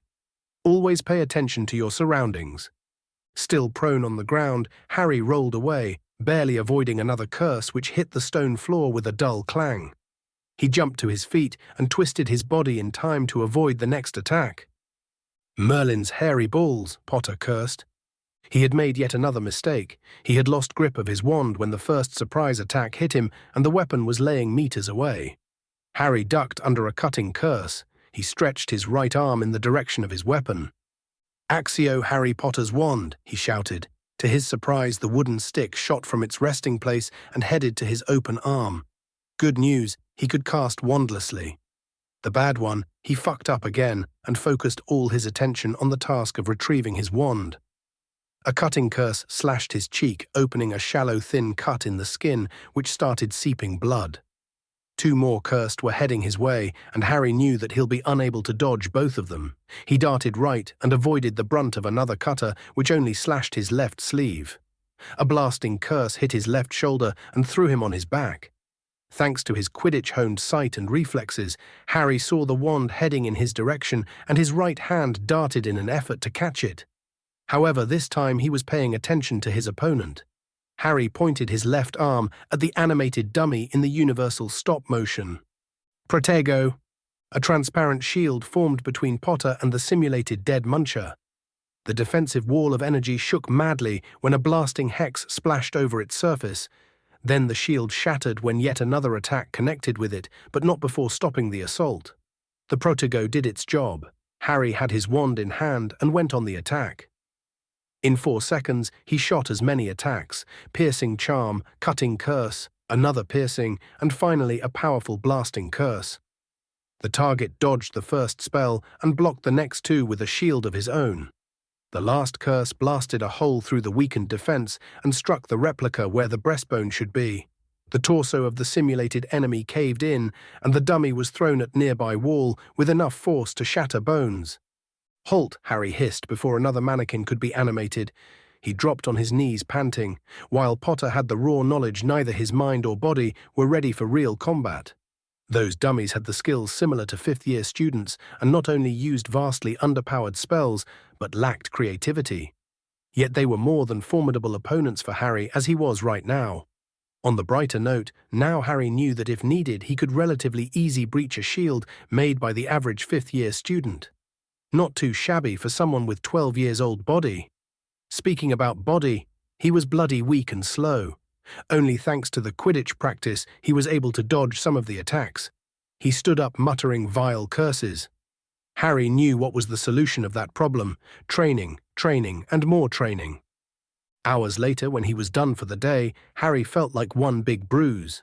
His core was about 3/4 empty, and all he wanted was to down few of the potions which Quidditch players usually drank after hard game and to fall asleep. For a week at least. 5th of June 1993. Ministry of Magic. To Harry's pleasant surprise, the headmaster apparently decided to keep his promise as far as the Potter's will was concerned. A few minutes earlier, Dumbledore had summoned him to his office from where they took the Floo to the Ministry atrium. Thanks to Tom's memories, Harry knew how to properly enter and exit the transport network, so for the first time, instead of falling to the ground clumsily, he landed gracefully on his feet. Harry found himself in a large, well-lit room with a marble floor. The wall behind him was covered by more than a dozen fireplaces. He followed the headmaster in the depths of the ministry. Thanks to being a guest of the Chief Warlock, he was left alone by the guards. They did not even check his wand for Morgana's sake. Dumbledore led the boy to an out-of-the-way office, which was the entrance to the Hall of Records. They were met by a young wizard who grinned seeing the headmaster and gave a small bow. "Chief Warlock, and my goodness, Harry Potter. What could I do for you, sir?" Harry shuddered. The man had decidedly a fanboy glint in his eyes. "Great, another one of those. We are here to unseal the will of Mr. Potter's parents. It is high time we did so." Dumbledore had his best grandfatherly smile plastered on his face. The ministry official nodded. "I'll bring it to you right away, sir." The man disappeared behind the door in the far end of the small office. He came back a couple of minutes later carrying a large scroll covered with various wax seals. When he gave it to the headmaster, the professor drew his wand and spoke formally. "As the Chief Warlock of the Britons Wizengamot, I unseal thee, so mote it be." The scroll gave off a soft blue glow, and half of the wax seals melted away without a trace. "So is that it? Can I now have it read and executed?" asked Harry. Dumbledore shook his head. "Not quite yet. First we need to go to Gringotts." He pointed to the goblin's coat of arms on the biggest of the remaining seals. "They will verify that the document is not tampered with by comparing it with their copy, and then they will handle its execution. I want it done immediately." The old man was not exactly thrilled at that declaration. Albus really did not know the contents of the will, and he despised going into a situation blind. However, he relented. Dumbledore knew that he had already lost any goodwill he ever had with Harry, and what he was doing now was an attempt to mend bridges. Considering the boy's situation, he needed at least amicable relationship with him. The alternatives did not bear thinking about. 5th of June 1993. Gringotts. The pair of wizards entered the halls of the Goblin Bank, drawing curious stares by witches and wizards alike. Dumbledore led Harry to the nearest free teller. "Master Goblin, may your gold flow forevermore. We need to talk with the Potter account manager." The short creature glared at the two wizards. The Chief Warlock was not one of the Goblin's favorite persons. Ever since he had sealed their will, the vaults and assets of House Potter were frozen and not earning any profit. Such a terrible sacrilege.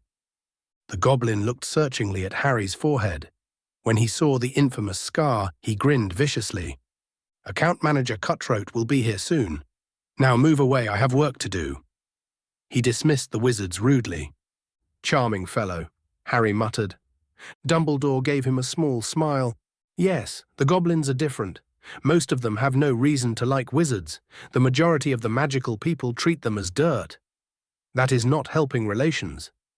Considering that they hold our money, this is a foolish way to act towards them." Their little chat ground to a halt when an elderly goblin hurried to meet them. His face was covered with blade scars that would have terrified the old Harry, but now Potter just looked at the approaching man with professional interest. The vicious-looking bastard came to a stop in front of Harry and glared at him. The boy raised an eyebrow at that. It was not good when your supposed account manager greets you that way. "Joy." Account manager Cutthroat, I presume. Grunt, blood-curdling glare, which did not faze Harry in the least. Herr Potter, you finally decided to grace us with your presence. The old goblin spat. Dumbledore winced at that, which did not go unnoticed by Harry. May your vault is full with gold forever, and your enemies drown with their own blood, Master Cutthroat. I believe it will be better to retire to a more private place. Meanwhile, the headmaster have something to get off his chest, I would think. Isn't that right, Professor? The account manager nodded sharply. He too had noticed how shifty Dumbledore looked. This way, grunted the old goblin. He led the wizards to a small, secure conference room. It was richly decorated with tapestries showing goblin victories over wizard folk. Harry absently noted that they were similar to some of the battles for which Binns spoke. However, here the outcome shown was somewhat different. After all, you do not let the defeated folks to handle all your money. At best, that happens as a peace settlement, or a tribute after you got your arse royally handled to yourself. Thanks to his independent research, Harry knew that the goblins had won the last two rebellions by the skin of their teeth. The two wizards sat on comfortable armchairs across a small table from the goblin. The scarred creature glared at Harry. Herr Potter, please explain why haven't you come to visit us after all the missives we sent you? It is a grave insult to ignore us in such a way. Harry raised an eyebrow at that accusation. He wondered in what other ways the old man had meddled in his life. I believe that this is for you to answer, Professor. I have not received a single letter or message from Gringotts Master Cutthroat. If I have to make an educated guess, I'll have to say that my post is being intercepted or redirected. He glared pointedly at the whiskered, meddlesome old coot. The account manager followed Harry's gaze and smiled at the chief warlock. It was more like a grimace filled with razor-sharp teeth. Well, you see, my boy, as you were just introduced to the magical world, I feared that you would be overwhelmed. I wanted you to have a normal childhood, not interrupted by such responsibilities. Harry snorted. You wanted me under your control, in other words. It is so much easier to deal with ignorant child after all. For the last week I've been wondering why I never received any letters from the magical world before my 11th birthday, not to mention how few I got afterwards. It is highly irregular, considering that I am the bloody boy who survived. Is my correspondence from the bank still intact, Headmaster? It might have been lost with some other letters. My boy, all I did was for your protection. Said boy rolled his eyes. Master Cutthroat, I hope you have copies of all missives sent to me. I'll want to read them later. But first, the reason we are here. The chief warlock, in his infinite wisdom, finally decided to unseal my parents' will. I want it compared with the copy here, to ensure that someone had not changed it to protect me. At that, Dumbledore blanched. He just could not do good by the boy. Everything he did tend to go awry horribly. It shall be done so, Herr Potter. You should know that as per your parents' wish, ever since you reached 11, you've been the heir of House Potter, despite the fact you did not come to claim your ring. Ah, I would want to do so among other things. Furthermore, as it now I believe that you was not the one to intentionally slight us, the penalties for those actions and the illegal interference with Gringotts' official correspondence will fall upon the chief warlock. Cutthroat beamed at the headmaster, who gulped. It was never healthy when a goblin was this cheerful. It usually meant that a wizard was about to have a very bad day. When Dumbledore tried to distract the goblin by giving him the Potter's will, Cutthroat sneered. We'll be using our copy. It is not tampered with for sure. They waited in silence for a couple of minutes until a young-looking goblin, he had smooth skin and no visible scars, wearing a smart black suit, entered the room, carrying a sealed cylinder made of silver-colored metal. It had various runes inscribed on its surface. They were glowing softly. The few of the runes Harry could decipher were protective in nature, making the case unbreakable, protecting it from unauthorized access and tampering. What one would expect of the protections of such a document. Besides, those were only the obvious ones. The account manager retrieved the cylinder from the younger goblin, who bowed and departed, leaving them to continue their business. Cutthroat placed his palm on the cap of the container and started chanting quietly in a language that was unfamiliar to both Harry and Dumbledore. It was not what they knew as the common goblin tongue. The runic array protecting the will blazed with soft blue light, and the protections slowly went into standby mode. With a quiet click, the container opened. The account manager carefully retrieved a thick, neatly folded parchment from within and placed the now empty cylinder on the table. Cutthroat muttered another incantation and used his thumb to break the crimson wax seal that was proudly adoring the parchment. All three beings in the room could feel a soft discharge of magic when the goblin finally opened the will.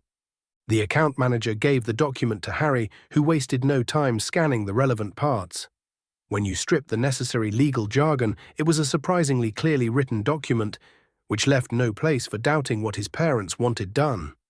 He briefly looked through the part which left some of his family's liquid assets to various friends, like Remus, who received 50,000 galleons, and a cottage in Scotland, Peter to receive another 50,000, and various smaller sums and/or items given to his parents' friends.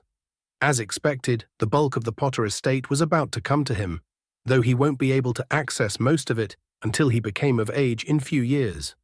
What really interested him was the section which was outlining where one Harry James Potter was about to be placed if the worst happened and his parents were murdered.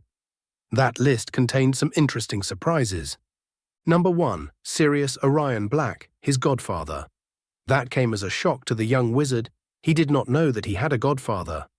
Considering that he had not heard the name Black mentioned at Hogwarts, Harry immediately came to few possible reasons why he was not raised by the man.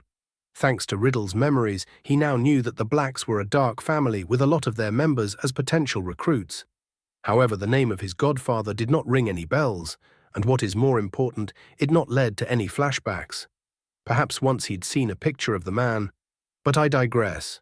For all I know, he did not survive the war, or he listened to Dumbledore and kept away for some reason. Sirius Black, who is he? The headmaster winced. That was a dangerous thing to discuss, especially when they were not alone. But he had to say something. He could not protect Harry from the truth any longer. Albus looked at the goblin, who had something resembling an amused smile on his face.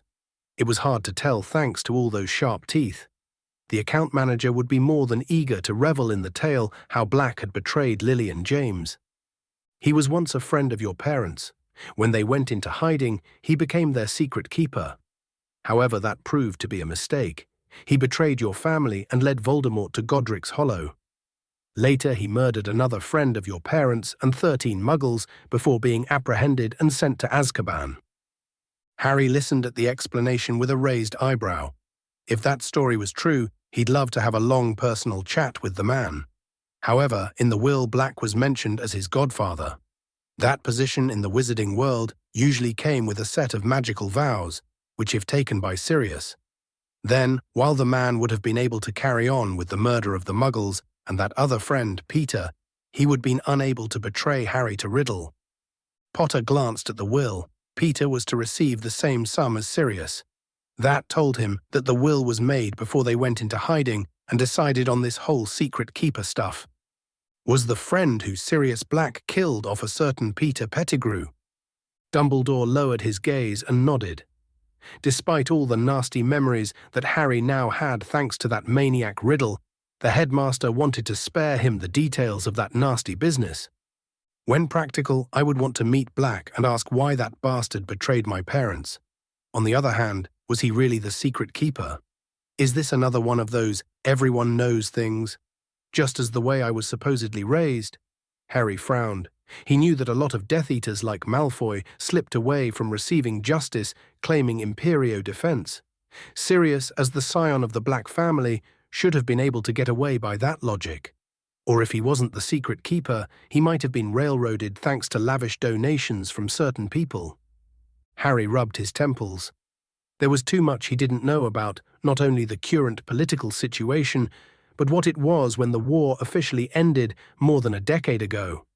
That was something he had to fix, soonish. Dumbledore slumped in his chair. When Harry put it that way, he knew that some Death Eaters escaped justice, but was content to leave sleeping dogs lie, as the Muggles said. The war had hurt magical Britain too bad, and a spell of vengeful trials and pogroms wasn't what was needed at the time. As far as Sirius went, Albus believed the man was guilty. After all, he knew him to be the secret keeper. On the other hand, Sirius was the obvious choice, the target everyone would go after. The Potters might have switched keepers without telling anyone. A possibility that hadn't occurred him at the time. Besides, if he had to be fair to himself, the fact that Black was behind bars, unable to meddle in what Albus was planning, was a bonus which might have helped him to decide not to interfere with the Ministry's handling of the process, despite being guilty for the death of two of Dumbledore's closest friends. Black's trial simply wasn't on Albus's radar, as the Muggles said. He had been too busy ensuring Harry's safety at the time by tying up all the wards he could with the blood protection that Lily had left her son. By the time he was reasonably sure that Harry would be safe from Dead Eaters at his aunt's home, Sirius was already in prison and Albus had other issues to deal with. Placing the county on the route of recovery after the war had been a Herculean task, one that was still a work in progress. It is a possibility, however it doesn't really matter. Sirius killed Peter and all those Muggles. Even if he did not betray your parents, he still will be in Azkaban for mass murder, breach of the statutes of secrecy, and of course the killing of Pettigrew, the one man who could have cleared his name. To make things worse, the current minister, Cornelius Fudge, won't hear about new evidence. I know the man. He will disregard anything that could show the ministry and him by extension in less than positive light. Not to mention that Lucius and his friends will do their best to block any attempts for new evidence to be brought to light. Evidence which we do not have. Unfortunately, what Dumbledore said sounded genuine. Harry didn't know the truth about Sirius. Even worse, after some research in the last few weeks or so, Harry had found that in the last half a decade or so, Albus had left things slide on the political home front, and in fact had much less real power than most people believed, considering all the positions he held, which was Dumbledore's own fault. The Dead Eaters that escaped justice were busy after the war ended, spending copious amounts of money to buy them sleeves influence within the Ministry and Wizengamot, not to mention that they undoubtedly used blackmail and outright threats to get their way, something that was highlighted by the fact that apparently Lucius Malfoy was a very good friend of the minister. If Harry remembered correctly, Narcisca, the man's wife, was once a Black, which meant that her son, that Ponce Draco, was probably one of the people with best claim for the Black fortune and seat in the Wizengamot. If Sirius was not a traitor, then the remaining followers of the Dark Lord would do their best to keep him powerless and in prison. It was a bloody mess. Harry drew on the occlumency training he had gained to calm down his rising temper. He would have to find a way to meet with Sirius and find the truth. For now, dragging the information from what was left of Voldemort's inner circle, provided they knew, was out of the question. While he had the raw knowledge to hold his own against the best that Riddle once had, Harry's body and magic were yet not up to the task of all-out combat, something that he'll need when he went after Riddle's remaining followers. After all, he had no intention of letting the bastards be. He had to deal with the majority of the free dead Munchers before their lord was returned into a body. The alternative was that the Dark Wanker would gain a largely intact army the moment he was back, something Harry could not permit. Note to self, find the truth about Black and free him if innocent as a new side project. It would be interesting to see what his trial transcript reads like. The young wizard continued reading the list of possible guardians: Frank and Alice Longbottom, Neville's parents who were tortured into insanity by Dead Eaters. That still left his friend grandmother, but if the few things his friend had let slip were any indication, Harry did not regret not being raised by that particular lady. Leaving, what was his name, Uncle Angie or something, get away with throwing Neville out of a damn window to check if he was a squib. He wanted no part of that madhouse.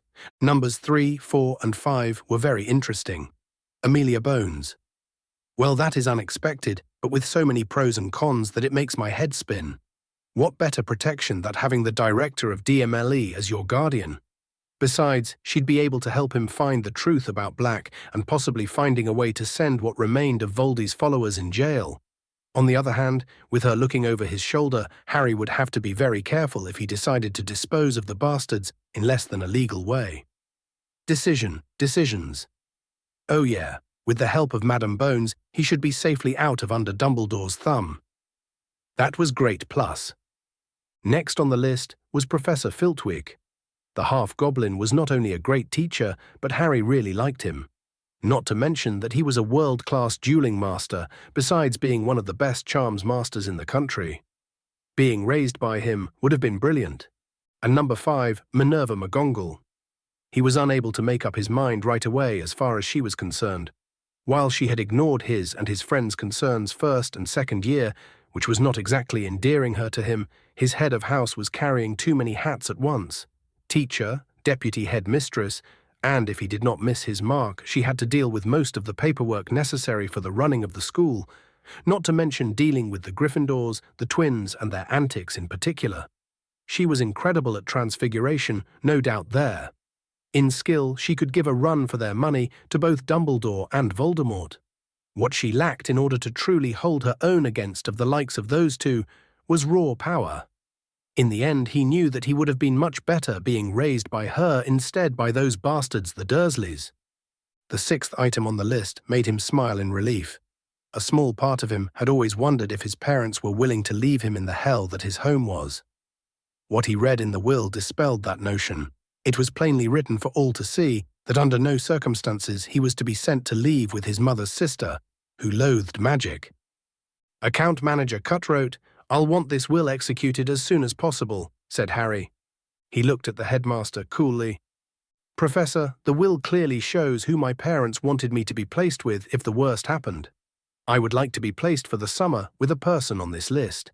Before you start quoting safety concerns, one of the persons stipulated by my parents as possible guardians will be more than able to ensure my safety during the summer." Harry showed that part of the will for Albus to see. The elder wizard winced.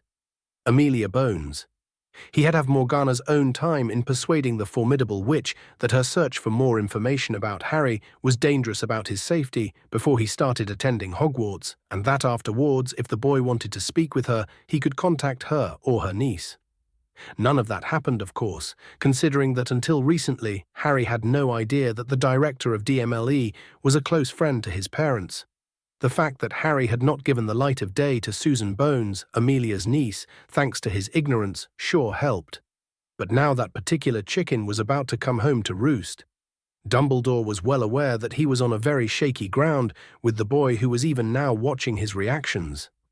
While Albus believed that for the greater good, Harry must be raised under his influence, the headmaster was painfully aware that any more overt meddling in the near future could have disastrous consequences. The last thing he wanted was for his actions to be what drives Harry into darkness. The headmaster felt trapped. Harry gave the old man a thin smile. He was very interested in Dumbledore's reaction and hoped that the headmaster won't do something foolish. This was the moment Harry was waiting for. It was the main objective of this meeting, a test for the professor. He hoped that Dumbledore would be reasonable and stop trying to control his every action. If the sense he had gotten from the man during their long discussion in the headmaster's office was correct, then the man was not evil or power-hungry. However, Albus was an old man who was accustomed into getting things his way and was a kind of a control freak. The question was if he would be able to let Harry go his own way or try to control him for the so-called greater good, in which case the situation will become ugly. Harry hoped that his contingency plans were up to the task. After all, Potter had not illusions that he had any chance of overpowering Dumbledore if the old wizard decided to obliviate him or do something equally dumb. He watched the old wizard who was trying to reach a decision. Chapter 4. Chapter 4, Changes, Gringotts, London. Dumbledore carefully watched the bespectacled boy. He had a decision to make, yet was afraid to do so. The last time he had failed spectacularly, the whole country and too many people beyond it paid the ultimate price. He knew it was his fault. Albus had the power to stop Tom. At least he did in the beginning, when the Dark Lord was starting his campaign of terror. But ever since that night in 1946, when he nearly killed his one-time lover, Grindelwald. In a fit of rage, Dumbledore just could not bear the thought of having someone's blood on his hands. He could not kill or order his followers to use lethal means. The very thought terrified him to the core because of that night so many years ago. He recalled that he had nearly snapped and became what he despised. And he knew that if he became dark, with all his power and knowledge, there would be no one able to stop him. So for decades, Dumbledore was in a trap of his own making. But now, Tom was coming back. In few years if the wizarding world was lucky, earlier if not. But this child, who was looking at Albus with steel in his young green eyes, was something else. A complication he could not have foreseen. The greatest wizard of his generation found himself backed into a corner. No matter how much Dumbledore wanted to deny it, this young student, who was waiting for Albus to make up his mind, was no longer the innocent boy he had tried to protect, and failed in the most spectacular fashion possible. It was not the abuse suffered by Harry from his relatives, which in itself was a screw-up of epic proportion and was squarely on the headmaster's shoulders. Oh no, his failure was much worse. He had not acted decisively enough, and as a result, a couple of students and that buffoon Lockhart had to go into the Chamber of Secrets. At that thought, he barely kept himself from cursing aloud the minister and his meddlesome ways. If it was not for the threat Fudge had made prior to the year starting to appoint one of his cronies as Data teacher if the headmaster failed to provide one, Lockhart would not have been there to begin with. That and the stunt pulled by Malfoy at the most inconvenient of times led to Harry finding the Chamber of Secrets, something Dumbledore had been unable to do so. And the rest, as they say, is history. Now Harry had the memories of a young Tom Riddle, and that Albus would forever regret. The child had more than enough on his plate without that burden. For the first time in decades, the elderly wizard truly looked all his years. Harry, his physical age notwithstanding, was no longer either a child or innocent, was he? The way Harry acted, well, it was fitting for someone with experience far from his apparent age. A part of the headmaster knew that the events in that Merlin-forsaken chamber had changed not only Harry, but the world. He just did not want to admit it to himself. His first knee-jerk reaction was to obliviate Harry from all those new memories, including those of the abuse from the Dursleys. May Morgana take their wretched souls. Yet something stayed his wand hand when he spoke with Harry in his office. The same thing stopping him right now, when he could tell that the young man wanted to get as far as possible from his influence.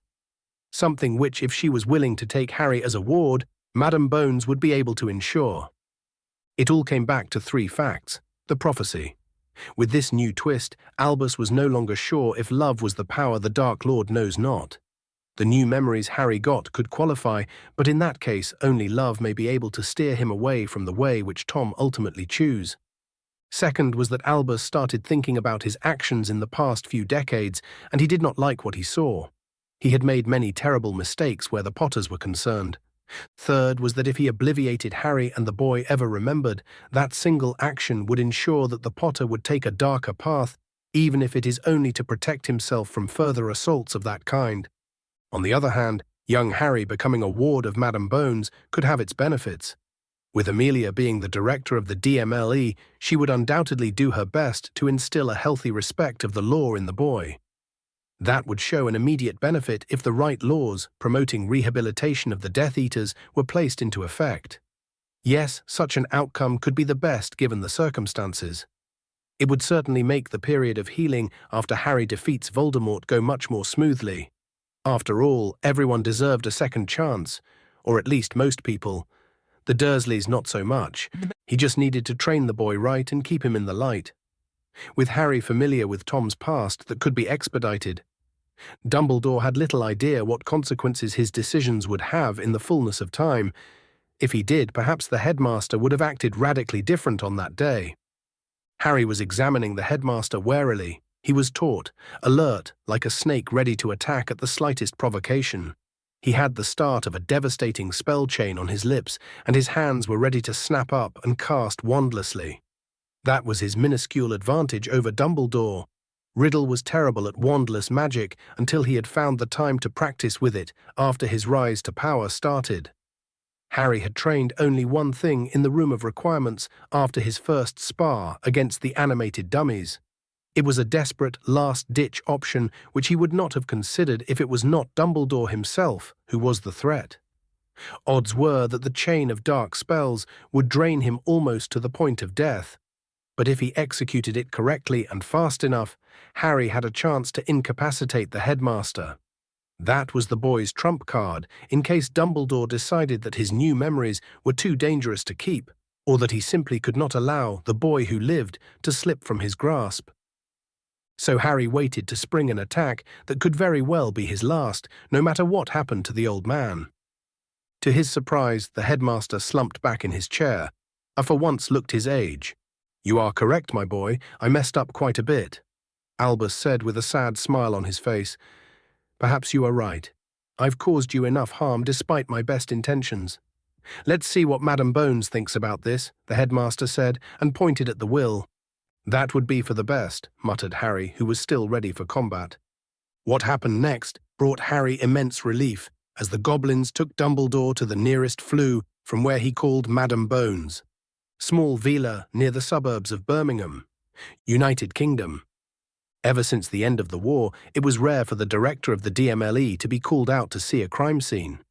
Yet here she was, out in the cold English weather. Only thanks to a warming charm, she was not feeling the frostbite of the cold air. The temperature was rather cool, especially for the season. Madam Bones was flanked by a pair of Auras, John Dawlish and Kingsley Shacklebolt, who were acting as her escort that day when she arrived at the crime scene. She had been expecting a lot of things, none of which were in any way good. However, what, or rather who, was presented to her by the hit wizards who had answered a signal for a magic use against muggles was something that was surprising, and not in a good way either. Her people had done things by the book and subdued the perpetrator who they found terrorizing a muggle elderly couple. The Obliviators were already done with the husband and wife, and after a few repairing spells, there were few traces that something unusual had happened at the house. That was the good news. The bad news was the identity of the perpetrator who had been caught red-handed. That was one Selina Fargrove, who was Cornelius Fudge's cousin. She was drunk to boot, and Amelia wondered how in Merlin's name the girl was still conscious, much less able to cast magic. On the surface, it was a clear-cut case, as Ms. Fargrove had a clean record until now, and considering she was not in her right mind, she would most likely get away with only a hefty fine and mandatory sessions with a mind healer to assist her if she had alcohol problems, and this was not a one-time freak accident. While that was not something Amelia would usually buy as an excuse, she'd been an Aura long enough to know that sometimes this did happen. Not every crime was committed by hardened and repeat offenders after all. People did mistakes which they regretted quite often, especially if they had drunk most of a bottle of fire whiskey beforehand. Amelia's problem was Fudge, who would undoubtedly meddle and make a mess of things. Ironically enough, the case could be dealt with quietly by going through the proper channels without reaching the media if the minister just left her to do her job without interference. Knowing him, however, that was unlikely. It was a good thing that she had stocked up on headache relief potions in her office in the beginning of the week. Amelia Bones, Office, Ministry of Magic. Later, after the preliminary investigation was complete, it was clear that it was an open and shut case. The reason for the furor was that Ms. Fargrove's father, in typical pureblood fashion, had taken a mistress and was found out by his wife. That was the previous evening, after the blow-up, which happened in front of their children, both grown and those underage. Mr. Fargrove left the house for the foreseeable future. This fortunately did not create any additional work for the DMLE. However, Selina decided to try drowning her memories of her parents' breakup with fire whiskey. Everything else was in the report Amelia had delivered to the fuming Minister of Magic. After he had, predictably, blustered and threatened to cut down her budget if the charges did not go away, of which she reminded him that she could always dedicate her resources to looking over his work history. He had left to do whatever he was doing on a daily basis, instead of his job. It was only noon and Amelia felt a pounding headache developing. With a sigh, she retrieved a full headache relief potion bottle from her desk and drank it fast. It was almost fast enough not to feel its foul taste. At least the headache started subsiding within seconds. That's when her life suddenly became much more complicated. The charms protecting the flue in her office from unauthorized access warned her that someone wanted to speak with her. The director hoped it was something important. She had to plan how to run her department after Fudge implemented the cuts with which he threatened her. She just could not allow herself to sweep the case under the rug, no matter what the offense was. Doing it once would compromise her entire department Even more that it was with the constant budget cuts after the war's end. Receiving an order, carefully concealed as a request, by the chief warlock to meet him at Gringotts as soon as possible, meaning right now, was not what she wanted or needed after she had to deal with Fudge. But pissing off the two most powerful men in the ministry on the same day was not conducive for keeping her department running or even keeping her post, so she gritted her teeth, and after informing Shacklebolt where she was going, she grabbed her cloak and went through the flue. She met Dumbledore in a small, heavily guarded room from where they were led to a conference room. There she met an old goblin and a young boy with messy black hair and a distinctive scar. The boy who lived himself. What followed sent her head for a spin. Amelia was glad that she drank the bloody potion when she did. The pride she felt when she learned that her late friends James and Lily Potter had her on the short list of people to raise their son, if the worst happened, was overshadowed by the pure hatred she felt right now towards the most powerful wizard in the world. For once in his life, Dumbledore had come clean. And she loathed the man who until few minutes ago she had respected just as most of the wizarding world did. "If that is what you wish, Mr. Potter, I would be honored to become your guardian until you reach your majority," she said at last. Harry nodded at the witch and gave her a small smile. What followed were a few hours of filling the paperwork needed for Harry's change of guardian. He also outlined what had happened to him while being raised by his aunt and uncle. He had a devil's own time in persuading Madame Bones not to prosecute them in the wizarding world. Eventually she reluctantly agreed, but despite that wanted him to come to the DMLE after the school year was over and give her an official statement. Reading between the lines, Harry had to suppress a smile hearing that. He was ready to bet a major part of his family's fortunes on the belief that Amelia wanted the statement in order to have some kind of leverage over Dumbledore in case the headmaster decided to meddle again.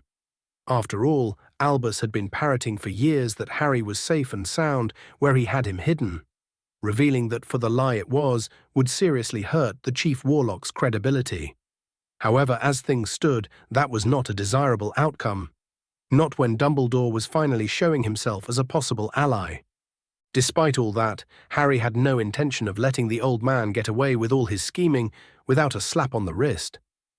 One of the first things he would discuss with Madame Bones after the school was over was the whole basilisk fiasco. Harry did not believe for a moment that she would be pleased to learn about it weeks after it was all over. From a student, no less.